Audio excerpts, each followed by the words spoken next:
ഈ കഴിഞ്ഞ PSC പരീക്ഷകളിൽ ചില അപരിചിത ചോദ്യങ്ങൾ കടന്നു വരുന്നു. നന്നായി പഠിച്ചു പോയവരടക്കം അമ്പാളിച്ചു പോകുന്നു. ഇപ്പം കഴിഞ്ഞ LGSനാണെങ്കിൽ 3 ചോദ്യങ്ങൾ. ഒന്ന്, ഒരു പുതിയ നദീതട പദ്ധതിയെക്കുറിച്ച്, ഡെക്കാൻ്റെ പഴയ ഒരു പേര്. ഇതൊക്കെ അപരിചിതമായ ചോദ്യങ്ങളാണ്. അപ്പോൾ SCRTയും പ്രീവിയസ് ഇയർ ക്വസ്റ്റ്യനും പഠിച്ചു പോയവർ ആലോചിക്കാൻ തുടങ്ങി, ഇത് മാറിയോ? മാറിയിട്ടില്ല. 5, 7, 9 ക്ലാസ്സുകളിലെ, പ്രത്യേകിച്ച് 9ാം ക്ലാസ്സിലെ ജോഗ്രഫിയിൽ നിന്നായിരുന്നു ആ 3 ചോദ്യങ്ങൾ ഒരൊറ്റ പരീക്ഷയ്ക്ക്. അതുകൊണ്ട് തന്നെ ആ പാഠഭാഗത്ത് നിന്ന് കൂടുതൽ ചോദ്യങ്ങൾ ഇനി വരുന്ന എക്സാമുകളിൽ നമുക്ക് നിശ്ചയമായും പ്രതീക്ഷിക്കാം. ആ പാഠഭാഗങ്ങളിലൂടെ ചോദിക്കാൻ സാധ്യതയുള്ള പുതിയ ചോദ്യങ്ങളെയും ആ പാഠഭാഗങ്ങളിലുള്ള പഴയ കാലത്തെ വസ്തുതകളെയും ഒന്നിച്ച് പരിചയപ്പെടുത്തുന്ന ഒരു പങ്ക്തിയാണിത്. ഹായ് ഫ്രണ്ട്സ്, എൻ്റെ പേര് രഘുനന്ദനൻ MV. വിൻഡോസ് ടുവിൻ്റെ പുതിയ ക്ലാസ്സിലേക്ക് സ്വാഗതം. ഇപ്പോൾ ക്ലാസ് തുടങ്ങുന്നതിന് മുമ്പ് ഒരല്പനേരം സബ്സ്ക്രൈബ് ചെയ്യാത്തവർ സബ്സ്ക്രൈബ് ചെയ്യുക. അതുകൂടാതെ ഈ 2025 10th പ്രിലിംസ് മാത്രമല്ല, 10th ലെവൽ എക്സാമുകൾക്കായി വിവിധ വേക്കൻസികളിലായി വിവിധ തസ്തികകളിലായി 20,000 ഒഴിവുകൾക്കുള്ള എക്സാമുകളാണ് വരുന്നത്. അത്തരമുള്ള എല്ലാ എക്സാമുകൾക്കും ഈ ഒരു വർഷക്കാലം ഫ്രീ ആയി പ്രിപ്പയർ ചെയ്യാൻ വേണ്ടി ദിവസവും യൂട്യൂബ് വീഡിയോ ക്ലാസ്സുകൾ ഉണ്ടായിരിക്കും. അതിൽ നിന്ന് ഡെയിലി എക്സാംസ് ഉണ്ടായിരിക്കും. പരീക്ഷാ പാറ്റേണിനെ കുറിച്ച്, എങ്ങനെ പ്രിപ്പയർ ചെയ്യണമെന്നുള്ളതിനെ കുറിച്ചുള്ള നിങ്ങൾക്ക് ഡയറക്ഷൻസ് ഉണ്ടായിരിക്കും. PDF നോട്ടുകൾ ഉണ്ടായിരിക്കും. ഒപ്പം PSC അപ്ഡേറ്റുകൾ ഉണ്ടായിരിക്കും.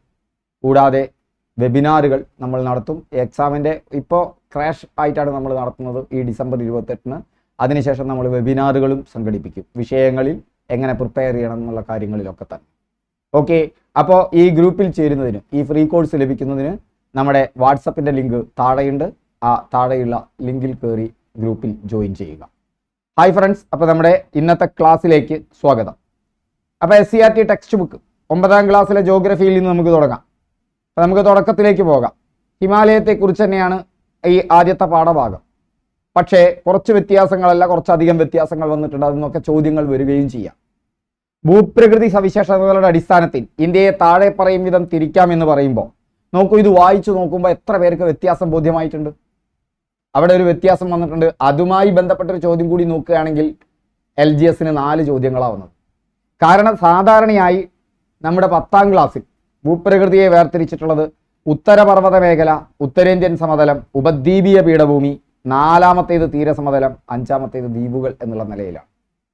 അവിടെ ഇന്ത്യൻ മരുഭൂമിയെ ഉത്തരേന്ത്യൻ സമതലവുമായി കണക്ട് ചെയ്തിട്ടാണ് പഠിച്ചത്. പക്ഷേ ഇവിടെ മരുഭൂമിയെ മറ്റൊന്നാക്കിക്കൊണ്ട്, നമുക്ക് മറ്റൊരു ഭൂപ്രകൃതിയാക്കിക്കൊണ്ട് ഇതാ ഇപ്പോൾ ഇങ്ങനെ ഒരു 5 തരംതിരിവ് കാണിച്ചു. അപ്പം അവിടെ നോക്കിയവർക്കറിയാം, ഉത്തരപർവ്വത മേഖലയുണ്ട്, ഉത്തരേന്ത്യൻ സമതലവുമുണ്ട്, തീരസമതലങ്ങളും ദ്വീപുകളുമുണ്ട്, മരുഭൂമിയും തന്നിട്ടുണ്ട് എന്നാണ് എൻ്റെ ഓർമ്മ. ഒപ്പം ഹിമാലയം തന്നു. അത് ഇന്ത്യയിലൊരു ഭൂവിഭാഗമല്ല. ഈ പാഠഭാഗം പഠിച്ചു പോയവർക്കാണ് അത് ഈസി ആയിട്ട് ആൻസർ ചെയ്യാൻ പറ്റുള്ളൂ. മറ്റുള്ളവർക്കൊരു കൺഫ്യൂഷൻ അവിടെ വന്നേക്കാം. ഓക്കെ, അത്തരം ചോദ്യങ്ങളും കൂടി കൊടുത്ത 4 ചോദ്യങ്ങളായി. ഇതിലും കൂടുതൽ ചോദ്യങ്ങൾ 10th പ്രിലിംസിൽ നമുക്ക് പ്രതീക്ഷിക്കാം. ഓക്കെ, അപ്പോൾ ഇതും കൂടി ഓർത്തു വയ്ക്കുക. ഉത്തരപർവ്വത മേഖല, ഉത്തരേന്ത്യൻ സമതലം, ഉപദ്വീപീയ പീഠഭൂമി, ഇന്ത്യൻ മരുഭൂമി, തീരസമതലങ്ങളും ദ്വീപുകളും. ജസ്റ്റ് നമുക്ക് അതിലൂടെ ഇന്ന് കടന്നു പോകാം. കടന്നു പോയതിനു ശേഷം അടുത്ത ഭാഗത്തേക്ക് പോകാം. അതിൽ തന്ന മാപ്പിൽ കൃത്യമായി കാണിക്കുന്നുണ്ട്, ഇതാണ് ഉത്തരേന്ത്യൻ ഉത്തര മഹാപർവ്വതം എന്ന് പറയുന്നത്. ഇതാണ് ഉത്തര മഹാപർവ്വതം. അതായത് ഇന്ത്യയുടെ വടക്ക് കിഴക്ക് ഭാഗത്ത്, ഇന്ത്യയുടെ വടക്ക് ഭാഗത്ത് മാപ്പിൽ എപ്പോഴും മുകൾ ഭാഗം വടക്കാണ്, ഈ ഭാഗം കിഴക്കാണ്. അപ്പോൾ വടക്ക് ഭാഗത്തുണ്ട്, തുടർച്ചയായി വടക്ക് കിഴക്ക് ഭാഗത്തുമുണ്ട് എന്തുണ്ട്? ഒരു വലിയ പർവ്വത കൂട്ടങ്ങൾ തന്നെ ഉണ്ട്.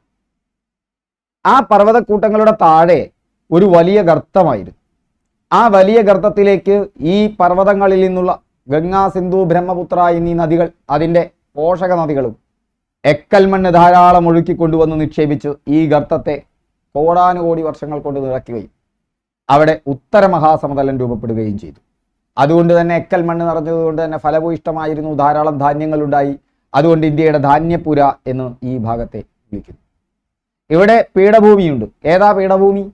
ആർക്കെങ്കിലും ഓർമ്മയുണ്ടോ? 10ാം ക്ലാസ്സിലെ പാഠഭാഗത്തിലുണ്ട്, പല പ്രാവശ്യം PSC ചോദിച്ചതാണ്. അതിനെ ഇന്ത്യയുടെ ധാതു കലവറ എന്ന് വിളിക്കും. ഇനി ഇവിടെ ഉള്ള പീഠഭൂമിയാണ് ഡെക്കാൻ പീഠഭൂമി. ത്രികോണാകൃതിയിലുള്ള പീഠഭൂമി എന്ന് പറഞ്ഞ് എപ്പോഴും ചോദ്യങ്ങൾ ചോദിക്കും. ആ ഡെക്കാൻ പീഠഭൂമിയിൽ നിന്നാണ് ഒരു ചോദ്യം ഈ പാഠപുസ്തകത്തിൽ നിന്ന് ചോദിച്ചത്. അത് കഴിഞ്ഞാൽ പിന്നീട് ഇവിടെ 2 എന്തുണ്ട്? തീരപ്രദേശങ്ങളുണ്ട്.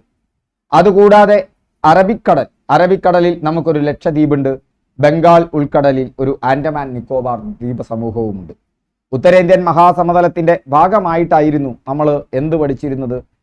അതിനെ കണക്ട് ചെയ്തിട്ടായിരുന്നു 10ാം ക്ലാസ്സിൽ എന്തിനെക്കുറിച്ച് പറഞ്ഞത്? ധാർമ്മരഭൂമിയെക്കുറിച്ച് പറഞ്ഞത്. പക്ഷേ ഇവിടെ 9ാം ക്ലാസ്സിൽ ഇതിനെ സെപ്പറേറ്റ് ആയിട്ടൊരു ഭൂവിഭാഗമായി കരുതി അവിടെ ഒരു പഠനം നടക്കുന്നുണ്ട്. ഓക്കെ, അപ്പം നമുക്ക് ഇനി ബാക്കി ഭാഗങ്ങളിലേക്ക് പോകാം. അപ്പം ഇവിടെ നമ്മൾ നോക്കുമ്പോൾ നമുക്കറിയാം അങ്ങനെ 5 മേഖലകൾ ഇങ്ങനെയും കാണാം. ലോകത്തിൻ്റെ മേൽക്കൂര എന്ന വിശേഷണം ഏത് പർവ്വതനിരക്കാണ് നൽകിയിരിക്കുന്നത്? 2000 മുതൽ PSC ചോദ്യങ്ങൾ പഠിച്ചു പോകുന്ന ഒരാളാണെങ്കിൽ അയാൾക്ക് ഉടൻ ഉത്തരം എഴുതാൻ പറ്റും പാമീർ പർവ്വതനിരകളെന്ന്. ഈ തൊട്ടടുത്ത കാലത്താണെങ്കിൽ ഈ പാമീർ പർവ്വതനിരകളെ കുറിച്ച് ചോദിച്ചിട്ടില്ല. കാരണം പണ്ടത്തെ SCERT ടെക്സ്റ്റ് ബുക്കിലുണ്ട്, ഇപ്പോഴത്തെ SCERT ടെക്സ്റ്റ് ബുക്കിലില്ല. പാമീർ അപ്രത്യക്ഷമായി ചോദ്യപേപ്പറിൽ നിന്ന്. പക്ഷേ ഇനി പുതുതായി കയറി വരും. 9ാം ക്ലാസ്സിലെ പാഠപുസ്തകത്തിൽ പാമീർ പർവ്വതനിരകളെ കുറിച്ച് പറയുന്നുണ്ട്. ഇപ്പൊ ലോകത്തിന്റെ മേൽക്കൂര പാമീർ പർവ്വതനിരകളാണ്. ലോകത്തിന്റെ മേൽക്കൂര എന്നറിയപ്പെടുന്ന പാമീർ പർവ്വതക്കെട്ടിൽ നിന്ന് ഉത്ഭവിച്ച് കിഴക്ക് പൂർവാചൽ വരെ വ്യാപിക്കുന്ന നിരവധി പർവ്വതനിരകൾ ചേർന്നതാണ് ഇന്ത്യൻ ഉപഭൂഖണ്ഡത്തിന്റെ വടക്ക് കിഴക്കൻ അതിരായ ഉത്തര പർവ്വത മേഖല. അപ്പൊ ഇന്ത്യൻ ഉപഭൂഖണ്ഡത്തിന്റെ വടക്ക് കിഴക്ക് ഭാഗത്തുള്ള അതിരിൽ ആരാണ് നിൽക്കുന്നത്? ഉത്തരപർവ്വത മേഖലയാണ് നിലനിൽക്കുന്നത്. ആ ഉത്തരപർവ്വത മേഖലയ്ക്ക് കാലാവസ്ഥയിൽ സ്വാധീനമുണ്ട്, ജനങ്ങളുടെ ജീവിതത്തിൽ സ്വാധീനമുണ്ട്. ഒട്ടനവധി പ്രാധാന്യമുള്ള മൺസൂണിനെ ഒക്കെ തടഞ്ഞു നിർത്തുന്നതിലൊക്കെ വലിയ പ്രാധാന്യമുള്ളതുകൊണ്ട് അത് വളരെ പ്രാധാന്യമുള്ള ഒരു പാഠഭാഗം തന്നെയാണ്. അവിടെ അത് ഉത്ഭവിക്കുന്നത് എവിടുന്ന? ലോകത്തിന്റെ മേൽക്കൂര എന്നറിയപ്പെടുന്ന പാമീർ പർവ്വതക്കെട്ടിൽ നിന്ന് ഉത്ഭവിച്ച് കിഴക്ക് പൂർവാചൽ വരെ, അതായത് എവിടെയാ പാമീർ കിടക്കുന്നത്? കണ്ടില്ലേ പാമീർ? ആ പാമീർ പർവ്വതക്കെട്ടിൽ നിന്ന് ഉത്ഭവിച്ച് ഇതാ ഇങ്ങനെ പോയി ഇതാ ഇവിടെ ഈ കിഴക്ക് പൂർവാചൽ വരെ ഈ കിടക്കുന്ന കുന്നുകളെയാണ് പൂർവാചൽ കുന്നുകൾ എന്ന് പറയുന്നത്. ഈ പൂർവാചൽ വരെ വ്യാപിച്ചു കിടക്കുന്ന വടക്ക് ഭാഗത്തും ഇന്ത്യയുടെ വടക്ക് കിഴക്ക് ഭാഗത്തുമായിട്ട് അതിരിട്ട് നിൽക്കുന്ന ഇന്ത്യൻ ഉപഭൂഖണ്ഡത്തിന് അതിരിട്ട് നിൽക്കുന്ന ആ ഭൂപ്രകൃതി വിഭാഗത്തെയാണ് ഉത്തര മഹാപർവ്വതം എന്ന് വിളിക്കുന്നത്. ക്ലിയർ ആണല്ലോ? ക്ലാരിറ്റി ഉണ്ടല്ലോ? എവിടെ മുതൽ? വടക്ക് പാമീർ പർവ്വതക്കെട്ട് മുതൽ വടക്ക് കിഴക്ക് ആര് വരെ? പൂർവാചൽ കുന്നുകൾ വരെ. കിഴക്ക് എന്നുള്ളതിനാണ് പൂർവം എന്ന് പറയുന്നത്. പൂർവാചൽ കുന്നുകൾ വരെ നീണ്ടു കിടക്കുന്ന ഇന്ത്യൻ ഉപഭൂഖണ്ഡത്തിന്റെ അതിർത്തിയിട്ട് നിൽക്കുന്ന ഈ ഭാഗത്ത് അതിർത്തിയിട്ട് നിൽക്കുന്ന ആ പർവ്വത നിരകൾ. അപ്പോൾ അവിടെ ക്ലിയറായി. മാപ്പ് നോക്കി പഠിക്കുമ്പോൾ നമ്മുടെ മനസ്സിൽ നിൽക്കുമെന്നുള്ളത് ഉണ്ടെങ്കിൽ നിങ്ങൾ കമൻറ്റ് ചെയ്യും. അപ്പോൾ അത് ഭാഗമായി. ഇനി ഉത്തരപർവ്വത മേഖലയെക്കുറിച്ച് താഴെ പറയുന്ന പ്രസ്താവനകളിൽ ഏതാണ് ശരിയല്ലാത്തത്? താരതമ്യേന പ്രായം കുറഞ്ഞതും ഉയരമേറിയതുമായ പർവ്വതനിരകളാണ്. നിങ്ങൾക്കറിയാം ഈ ഉത്തരപർവ്വത മേഖലയിൽ ഹിമാലയമുണ്ട്. അതുകൊണ്ട് തന്നെ അത് ഉയരമേറിയ പർവ്വതനിരകളാണ്. കിഴക്കൻ കുന്നുകൾ അല്ലെങ്കിൽ പൂർവാചൽ കുന്നുകൾക്ക് അത്ര ഉയരമില്ല, പക്ഷേ ഹിമാലയത്തിന് ഉയരമുണ്ടല്ലോ. അതുപോലെ തന്നെ ട്രാൻസ് ഹിമാലയം അറിയുന്നവർക്കറിയാം, നമുക്ക് പഠിക്കാം. അതൊക്കെ ഉയരമേറിയതാണ്, പക്ഷെ ചെറുപ്പക്കാരാണ്. ഉയരം കൂടിയെന്നുള്ളത് കൊണ്ട് ചെറുപ്പക്കാരല്ല എന്ന് വിചാരിക്കേണ്ട, ചെറുപ്പക്കാരാണ്.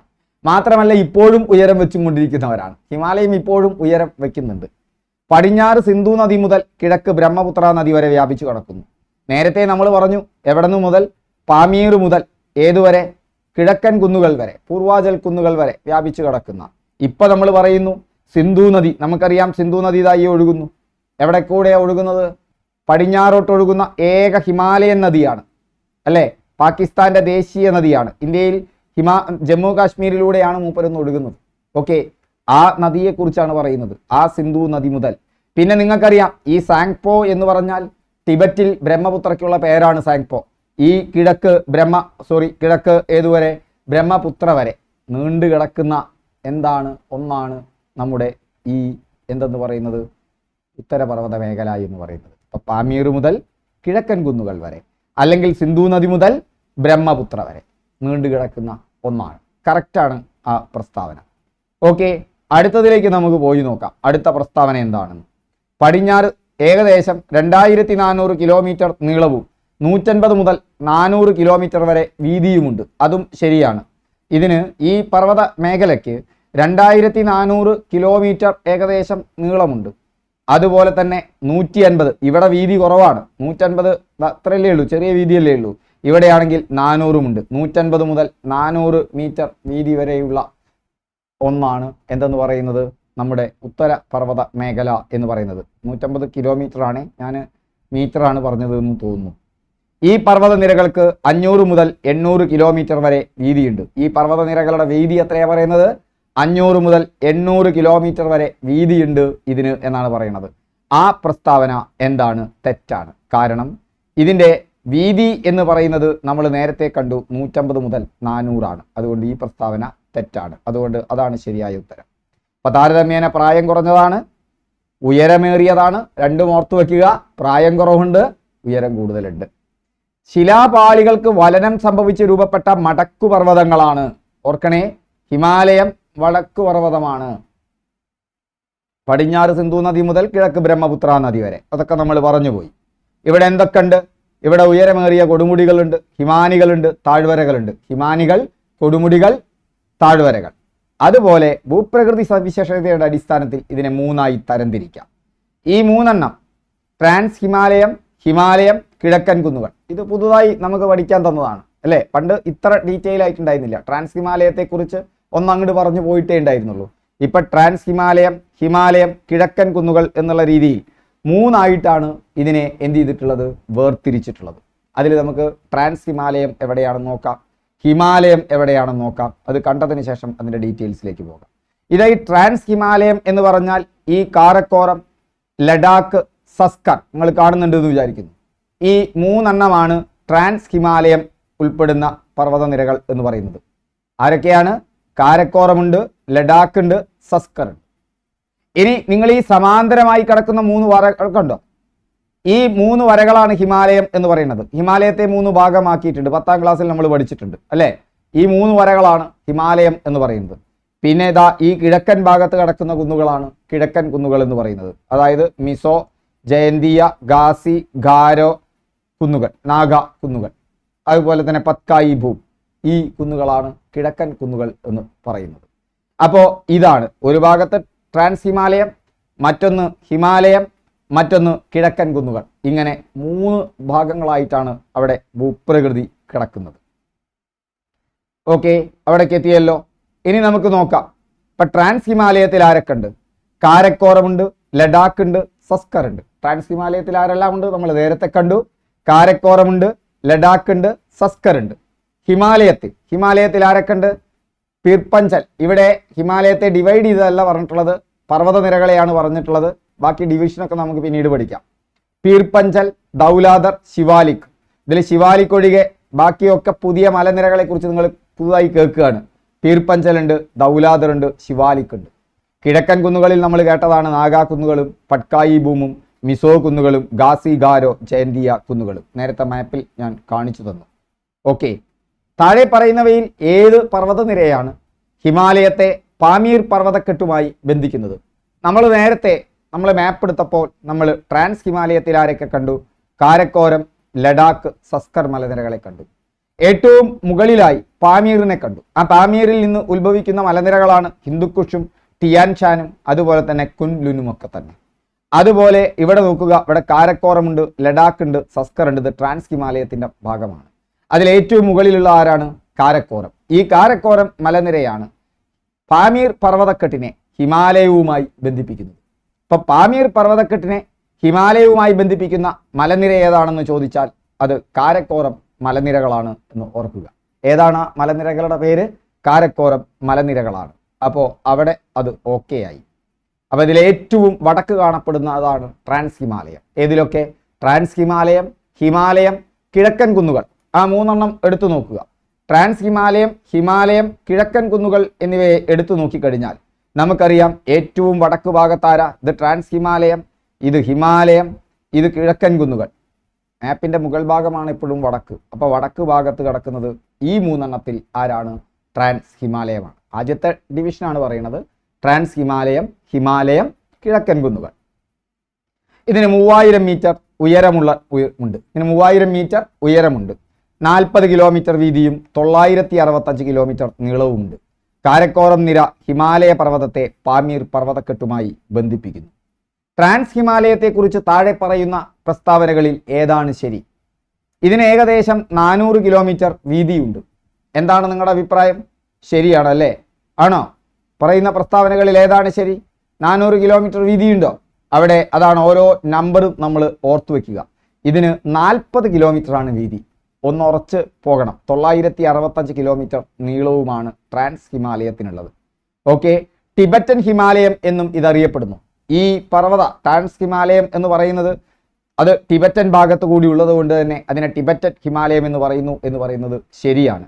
കാരക്കോറം നിര ഹിമാലയത്തെ ആൻഡീസ് പർവ്വത നിരകളുമായി ബന്ധിക്കുന്നു, അല്ല എന്ന് നമുക്കറിയാം. ഇതിൻ്റെ ശരാശരി ഉയരം 1000 മീറ്റർ ആണ്, അല്ല 3000 മീറ്റർ ആണെന്ന് നമ്മളിപ്പോൾ പഠിച്ചിട്ടേ ഉള്ളൂ. അപ്പോൾ ഹിമാലയത്തിൻ്റെ ഏറ്റവും തെക്കേ അറ്റത്തുള്ള ഭാഗം ഏതാണ്? ഹിമാലയം എടുക്കുമ്പോൾ ഹിമാലയത്തിൽ 3 ഭാഗങ്ങളാണ് വരുന്നത് ഹിമാലയത്തെ സംബന്ധിച്ചിടത്തോളം. ഏതൊക്കെയാണ്? ഹിമാലയത്തിൻ്റെ ആ നേരത്തെ കണ്ട 3 വരികളുണ്ടല്ലോ, 3 ഇങ്ങനെ കാണുന്ന വരകളുണ്ടല്ലോ, അതിൽ ഇത് ആണ് ഹിമാദ്രി എന്ന് പറയുന്നത്. ഇതിനെയാണ് ഹിമാദ്രി എന്ന് പറയുന്നത്. ഇതിനെ ആണ് ഹിമാചൽ എന്ന് പറയുന്നത്. ഇതിനെയാണ് സിവാലിക് എന്ന് പറയുന്നത്. 3 സമാന്തര വരകൾ നിങ്ങൾ കണ്ടില്ലേ? 3 സമാന്തരമായി കിടക്കുന്ന വരകൾ. ആ വരകളിൽ ഇതാണ് എന്തെന്ന് പറയുന്നത്? ഹിമാദ്രി എന്ന് പറയുന്നത്. ഇത് ഹിമാചലാണ്. ഇതാണ് എന്തെന്ന് പറയുന്നത്? സിവാലിക് എന്ന് പറയുന്നത്. അപ്പോൾ ഇതിൽ ഏറ്റവും വടക്ക് ഭാഗത്തുള്ളത് എന്താണ്? ഏറ്റവും വടക്ക് ഭാഗത്തുള്ളത് ഹിമാദ്രിയാണ്. ഓക്കെ, ഓർത്തിരിക്കുക, ഏറ്റവും വടക്ക് ഭാഗത്തുള്ളത് ഹിമാദ്രിയാണ്. ഏറ്റവും തെക്ക് ഭാഗത്തോ ഇങ്ങനെ കിടക്കുമ്പോൾ അത് ഹിമാദ്രിയാണ്. ഇതാണ് എന്തെന്ന് പറയുന്നത്? ഹിമാചൽ. അതിന് താഴത്തുള്ളതാണെന്ത്? സിവാലിക്. അപ്പൊ നോക്കുമ്പോൾ തെക്ക് ഭാഗം അടിയിലാണ് വരിക. ഏറ്റവും താഴത്തുള്ള സിവാലിക്കാണ് ഇവിടെ തൊട്ട് താഴെ കിടക്കുന്നത്. സോ ഹിമാലയത്തെ 3 പ്രധാന വിഭാഗങ്ങളായി തിരിക്കാം. അതിലൊന്നാണ് ഹിമാചൽ. ഹിമാചൽ എന്ന് പറഞ്ഞാൽ ഒന്നുകൂടി ഞാൻ പറയാം, നടുവിലുള്ള ആള്. ആരാണ് ആ നടുവിലുള്ള ആള്? ആ നടുവിലുള്ള ആളാണ് ഹിമാചൽ എന്ന് പറയുന്നത്. അത് ഹിമാദ്രിക്കും സിവാലിക്കിനും ഇടയിലാണ്. ഹിമാദ്രിക്കും സിവാലിക്കിനും ഇടയിലുള്ള ആ മലനിര. ഇത് 10ാം ക്ലാസ്സിൽ വിശദമായി നമ്മൾ പഠിക്കുന്നതാണ്. 3500 മുതൽ 4500 മീറ്റർ വരെ ഉയരം, 60 മുതൽ 80 കിലോമീറ്റർ വരെ വീതി. പ്രധാനപ്പെട്ട പ്രത്യേകത ഹിമാലയത്തിനും ശിവാലിക്കിനും ഇടയിലാണ്. പക്ഷേ പുതിയ ഒന്ന് ഇവിടെ പഠിച്ചു വെച്ചോളൂ, കാശ്മീർ താഴ്വര എന്തിലാണ്? ഹിമാചലിലാണ്. ലെസർ ഹിമാലയം അഥവാ ഹിമാചൽ എന്നറിയപ്പെടുന്നതിലാണ് കാശ്മീർ താഴ്വര. ഹിമാദ്രിയുമായി ബന്ധപ്പെട്ട്, ഹിമാദ്രി എന്ന് പറഞ്ഞാൽ ഏറ്റവും മുകളിലുള്ളത്, നമ്മൾ നേരത്തെ കണ്ട ഏറ്റവും വടക്കു ഭാഗത്തുള്ളത്. 6100 മീറ്ററിന് മുകളിലാണ് ഉയരം. വീതി 25 കിലോമീറ്റർ ആണ്. ഹിമാലയത്തിൻ്റെ ഏറ്റവും ഉയരമുള്ള ഭാഗമാണ്. ഹിമാദ്രി എന്ന് പറയുന്നത് ഹിമാലയത്തിൻ്റെ ഏറ്റവും ഉയരമുള്ള ഭാഗമാണ്. ഹിമാലയം മറ്റതൊക്കെ ട്രാൻസ് ഹിമാലയമാണ്. ഹിമാലയത്തിൻ്റെ ഏറ്റവും ഉയരമുള്ള ഭാഗമാണ്. ഏറ്റവും വടക്കു ഭാഗത്തുള്ള ഭാഗമാണ്. ഹിമാലയത്തിൻ്റെ ഏറ്റവും ഉയരമുള്ള ഭാഗമാണ്. ലോകത്തിലെ ഉയരമുള്ള കൊടുമുടികൾ ഇവിടെയാണ്. മഞ്ഞു മൂടിക്കിടക്കുന്ന പർവ്വതങ്ങളാണ്. താഴത്തുള്ളത് ശിവാലിക്, ഔട്ടർ ഹിമാലയം എന്നും പറയും. ഏറ്റവും താഴത്ത് തെക്കു ഭാഗത്തുള്ളത് 3500 മുതൽ 4500 മീറ്റർ വരെ, 60 മുതൽ 150 കിലോമീറ്റർ വരെ. ഹിമാലയത്തിലെ ഏറ്റവും ഉയരം കുറഞ്ഞ ഭാഗം. ഹിമാലയത്തിൻ്റെ ഏറ്റവും തെക്കു ഭാഗത്തുള്ള ഭാഗം ഗംഗാ സമതലത്തിന് അതിരായി സ്ഥിതി ചെയ്യുന്നു. ഏറ്റവും പുറമേയുള്ള ഭാഗം നോക്കൂ, ഇതാണ് സമതലം. ഈ സമതലത്തിൻ്റെ അതിരായിട്ടല്ല ഏറ്റവും താഴെയുള്ളത്. ഏറ്റവും തെക്ക് ഭാഗത്തല്ലേ? ഇതിനെ എടുക്കുമ്പോൾ, ഈ 3 എടുക്കുമ്പോൾ തെക്ക് ഭാഗത്ത് ഏതാണ്? സിവാലിക്. ഇതിനെ എടുക്കുമ്പോൾ ഏറ്റവും വടക്കു ഭാഗത്ത് ആരാണ് വരുന്നത്? ഹിമാദ്രി. നടുവിൽ ആരാണ്? ഹിമാചൽ. അവിടെയാണ് കാശ്മീർ താഴ്വര. ഇത് ഗംഗാ സമതലത്തിന് അതിരായിട്ട് നിൽക്കുന്നു. ഓക്കെ, അപ്പോൾ അത് ഓക്കെ ആയല്ലോ. ഹിമാലയ പർവ്വതനിരയുടെ രൂപീകരണവുമായി ബന്ധപ്പെട്ട് ഏത് സമുദ്രമാണ് മടങ്ങി ഉയർന്നു വന്നത്? പഴയ കാലത്തെ ക്വസ്റ്റ്യൻ പേപ്പർ കണ്ടവർക്ക് ഇത് ഞെട്ടണ്ട. പക്ഷേ പുതിയ കാലത്ത് SCERT ബുക്കിലില്ല. അതുകൊണ്ട് ഈ ചോദ്യവും ഈ അടുത്ത കാലത്ത് ഏറെക്കുറെ അപ്രത്യക്ഷമായിരുന്നു. പക്ഷേ അത് ടെതിസ് സമുദ്രമാണ്. ഇപ്പോൾ 9ാം ക്ലാസ്സിൽ വന്നു. അതുകൊണ്ടത് ഹിമാലയ പർവ്വതനിരയുടെ രൂപീകരണവുമായി ബന്ധപ്പെട്ട് ഏത് പുരാതന സമുദ്രമാണ് മടങ്ങി ഉയർന്നു വന്നത്? ടെതിസ് സമുദ്രമാണ്. ഓർത്തിരിക്കുക. ഏകദേശം 150 മുതൽ 160 ദശലക്ഷം വർഷങ്ങൾക്ക് മുമ്പ് ഉപദ്വീപീയ ഇന്ത്യയും ആസ്ട്രേലിയൻ വൻകരയും ഉൾപ്പെടുന്ന ഇന്ത്യൻ ഫലകത്തിന്റെ സ്ഥാനം ദക്ഷിണാർദ്ധഗോളത്തിലായിരുന്നു. ഇന്ത്യയുടെ സ്ഥാനം എവിടെയാ? ഇന്ത്യ ഏത് അർദ്ധഗോളത്തിലാണ്? ഇന്ത്യ ഉത്തരാർദ്ധഗോളത്തിലാണ്. പൂർണ്ണമായും ഇന്ത്യ ഇപ്പോൾ ഉത്തരാർദ്ധഗോളത്തിലാണ്. അതുകൊണ്ടാണ് ഇന്ത്യയുടെ അക്ഷാംശ രേഖ പറയുമ്പോൾ വടക്ക് എന്നാണ് പറയുക. രണ്ടും വടക്കായിട്ടാണ് പറയുക. അതുപോലെ തന്നെ ഇന്ത്യയെ മറ്റൊരു തരത്തിലെടുക്കുകയാണെങ്കിൽ ഇന്ത്യ പൂർണ്ണമായും കിഴക്കൻ അർദ്ധഗോളത്തിലാണ്. അതുകൊണ്ട് തന്നെ ഇന്ത്യയുടെ രേഖാംശ രേഖ പറയുമ്പോൾ കിഴക്ക് എന്നാണ് പറയുക. അപ്പോൾ ഇന്ത്യ ഉത്തരാർദ്ധഗോളത്തിലാണ്. അതുപോലെ തന്നെ ഇന്ത്യ എന്ന് പറയുന്നത് അത് ദക്ഷിണാർദ്ധഗോളത്തിലുമാണ്. കിഴക്കൻ അർദ്ധഗോളത്തിലുമാണ്. ഉത്തരാർദ്ധഗോളത്തിലും കിഴക്കൻ അർദ്ധഗോളത്തിലുമാണ്. പക്ഷെ ഇന്ത്യയുടെ സ്ഥാനം എടുക്കുമ്പോൾ ഇന്ത്യ ഏഷ്യൻ ഉപഭൂഖണ്ഡത്തിലാണ് ഏഷ്യനെ എടുത്തു നോക്കുമ്പോൾ ഇന്ത്യ എന്ന് പറയുന്നത് തെക്ക് ഭാഗത്താണ്. ഏഷ്യയെ സംബന്ധിച്ചിടത്തോളം ഇന്ത്യ തെക്ക് ഭാഗത്താണ്, പക്ഷെ ഇന്ത്യ ഉത്തരാർദ്ധഗോളത്തിലാണ്. ക്ലിയർ ആയല്ലോ? അപ്പോൾ ഇന്ത്യൻ ഫലകത്തിന്റെ സ്ഥാനം പക്ഷെ ആദ്യം എവിടെയായിരുന്നു? ദക്ഷിണാർദ്ധഗോളത്തിലായിരുന്നു. ഈ ഇന്ത്യൻ ഉപഭൂഖണ്ഡം ഉൾപ്പെടുന്ന ഭാഗം ആദ്യം എവിടെയായിരുന്നു? ദക്ഷിണാർദ്ധഗോളത്തിലായിരുന്നു ആദ്യം ഇന്ത്യ. പിന്നെ ഇത് വടക്കോട്ട് നീങ്ങി. പിന്നെ ഇത് മെല്ലെ മെല്ലെ ഈ ഫലകങ്ങൾ ഇങ്ങനെ ഒഴുകി നീങ്ങുകയാണ്. അത് വടക്കോട്ട് നീങ്ങി യൂറേഷ്യൻ ഫലകത്തിനടുത്ത് വന്നു. അപ്പൊ രണ്ടും തമ്മിൽ കൂട്ടിമുട്ടി. കൂട്ടുമുട്ടിയപ്പോൾ ആ ഫലകങ്ങളുടെ ഇടയിൽ നിലകൊണ്ടിരുന്ന ടെതിസ് സമുദ്രത്തിന്റെ അടിത്തട്ട് ഉയരാൻ തുടങ്ങി. ആ ടെതിസ് സമുദ്രത്തിന്റെ അടിത്തട്ട് ഉയർന്നാണ് കണ്ടോ ഈ ഇന്ത്യൻ ഫലകവും ആദ്യം ദക്ഷിണാർദ്ധഗോളത്തിലായിരുന്നു, വടക്കോട്ടാണ് പിന്നീട് നീങ്ങിയത്. ഇപ്പൊ ഇന്ത്യ പൂർണ്ണമായും ഉത്തരാർദ്ധഗോളത്തിലാണ്. ഉത്തരം എന്ന് പറഞ്ഞാൽ വടക്ക്. ആ ഇന്ത്യൻ ഫലകവും യൂറോഷ്യൻ ഫലകവും കൂട്ടിമുട്ടി കണ്ടോ ഇവിടെ വലനങ്ങൾ ഉണ്ടായി, മലകൾ ഉയർന്നു വന്നു. ഏതാണ് ആ സമുദ്രം? ഇവിടെ ഉണ്ടായിരുന്ന സമുദ്രം, അടിത്തട്ടിലുണ്ടായിരുന്ന സമുദ്രമാണ് ടെതിസ് സമുദ്രം. ടെതിസ് സമുദ്രം ഉയർന്നു വന്നാണ് ഇത് എന്തായി മാറിയത്? അവിടെ ഹിമാലയ പർവ്വതനിര ഉണ്ടായത്. അതുകൊണ്ട് തന്നെ വടക്ക് പർവ്വതനിരകളാണ്. അധിക കാലമായിട്ടില്ല ഉണ്ടായിട്ട്, ചെറുപ്പക്കാരനാണ്. ഇപ്പോഴും ഉയർന്നുകൊണ്ടിരിക്കുകയാണ്. ഇപ്പോഴും ഫലകങ്ങൾ ചെറുതായി നീങ്ങിക്കൊണ്ടിരിക്കുന്നുണ്ട്. ഓക്കെ, അതുകൊണ്ട് ഇപ്പോഴും ഉയർന്നുകൊണ്ടിരിക്കുകയാണ്. ഹിമാലയത്തിൽ ഗിരികന്ധരങ്ങൾ സൃഷ്ടിക്കുന്നതിൽ പ്രധാന പങ്കുവഹിക്കുന്ന പ്രക്രിയ ഏതാണ്? ഈ പാഠപുസ്തകത്തിലുള്ളതാണ്. ഗിരികന്ധരങ്ങൾ എന്ന് പറഞ്ഞാൽ നിങ്ങൾ പേടിക്കൊന്നും വേണ്ട. ഗിരികന്ധരങ്ങൾ എന്ന് പറഞ്ഞാൽ ഇതാണ് ഗിരികന്ധരം. രണ്ട് ഉയർന്ന കുന്നുകൾ, അതിനിടയിൽ കണ്ടോ വെട്ടിയിട്ട പോലെ ഒരു താഴ്വര. ആ താഴ്വരയിലൂടെ ചിലപ്പോൾ നദിയൊക്കെ ഒഴുകും അല്ലേ? അതാണ് ഗിരികന്ധരം എന്ന് പറയുന്നത്. എന്താ ഗിരികന്ധരത്തിന് കാരണം? അപരധനമാണ്. നമ്മൾ മുൻകാലങ്ങളിൽ നമുക്ക് മെയിൻസ് വരുമ്പോൾ പഠിക്കാം, അപ്പോഴേ പഠിക്കേണ്ടുള്ളൂ.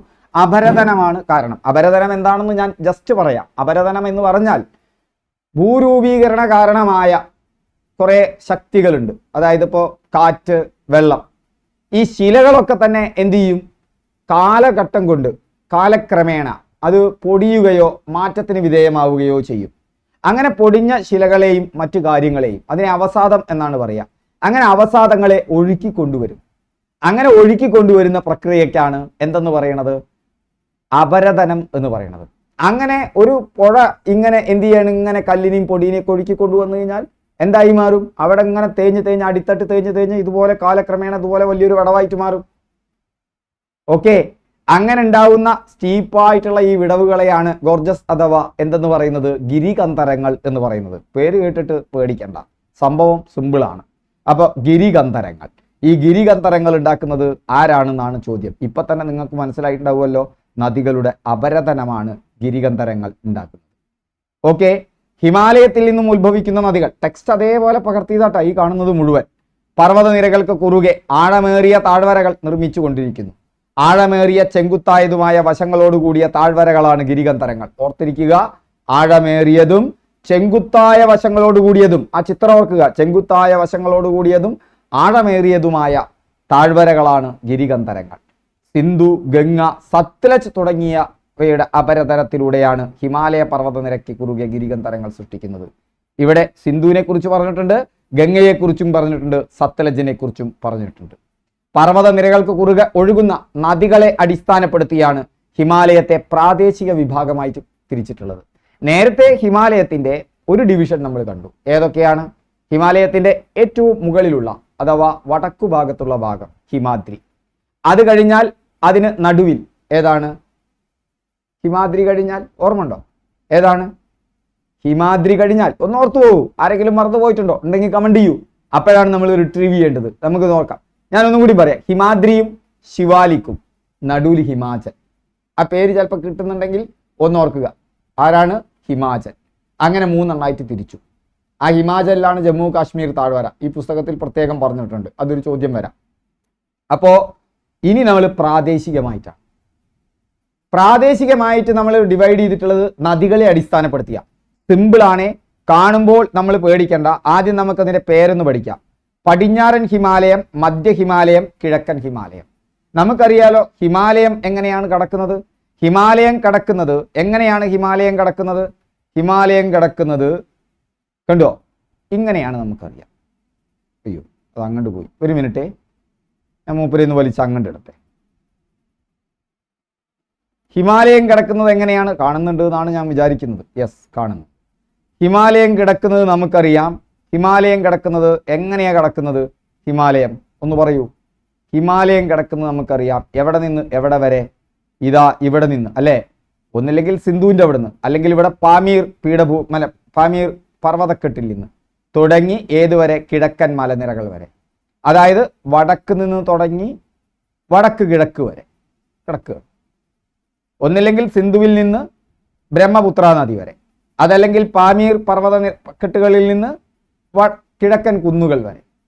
അതിൽ പടിഞ്ഞാറ് ഭാഗം ഏതാണ്? ഹിമാലയത്തിൻ്റെ പടിഞ്ഞാറ് എന്ന് പറഞ്ഞാൽ ഇവിടെയാണ്, കിഴക്ക് ഇങ്ങണ്ട്. ഇത് പടിഞ്ഞാറ് ഭാഗം. ഈ പച്ച നിറത്തിൽ കാണുന്നതാണ് പടിഞ്ഞാറൻ ഹിമാലയം. ഈ ഗ്രേ കളറിൽ കാണുന്നതാണ് കിഴക്കൻ ഹിമാലയം. അതിൻ്റെ നടുവിൽ കാണുന്നതാണ് മധ്യ ഹിമാലയം. ക്ലിയർ ആണല്ലോ?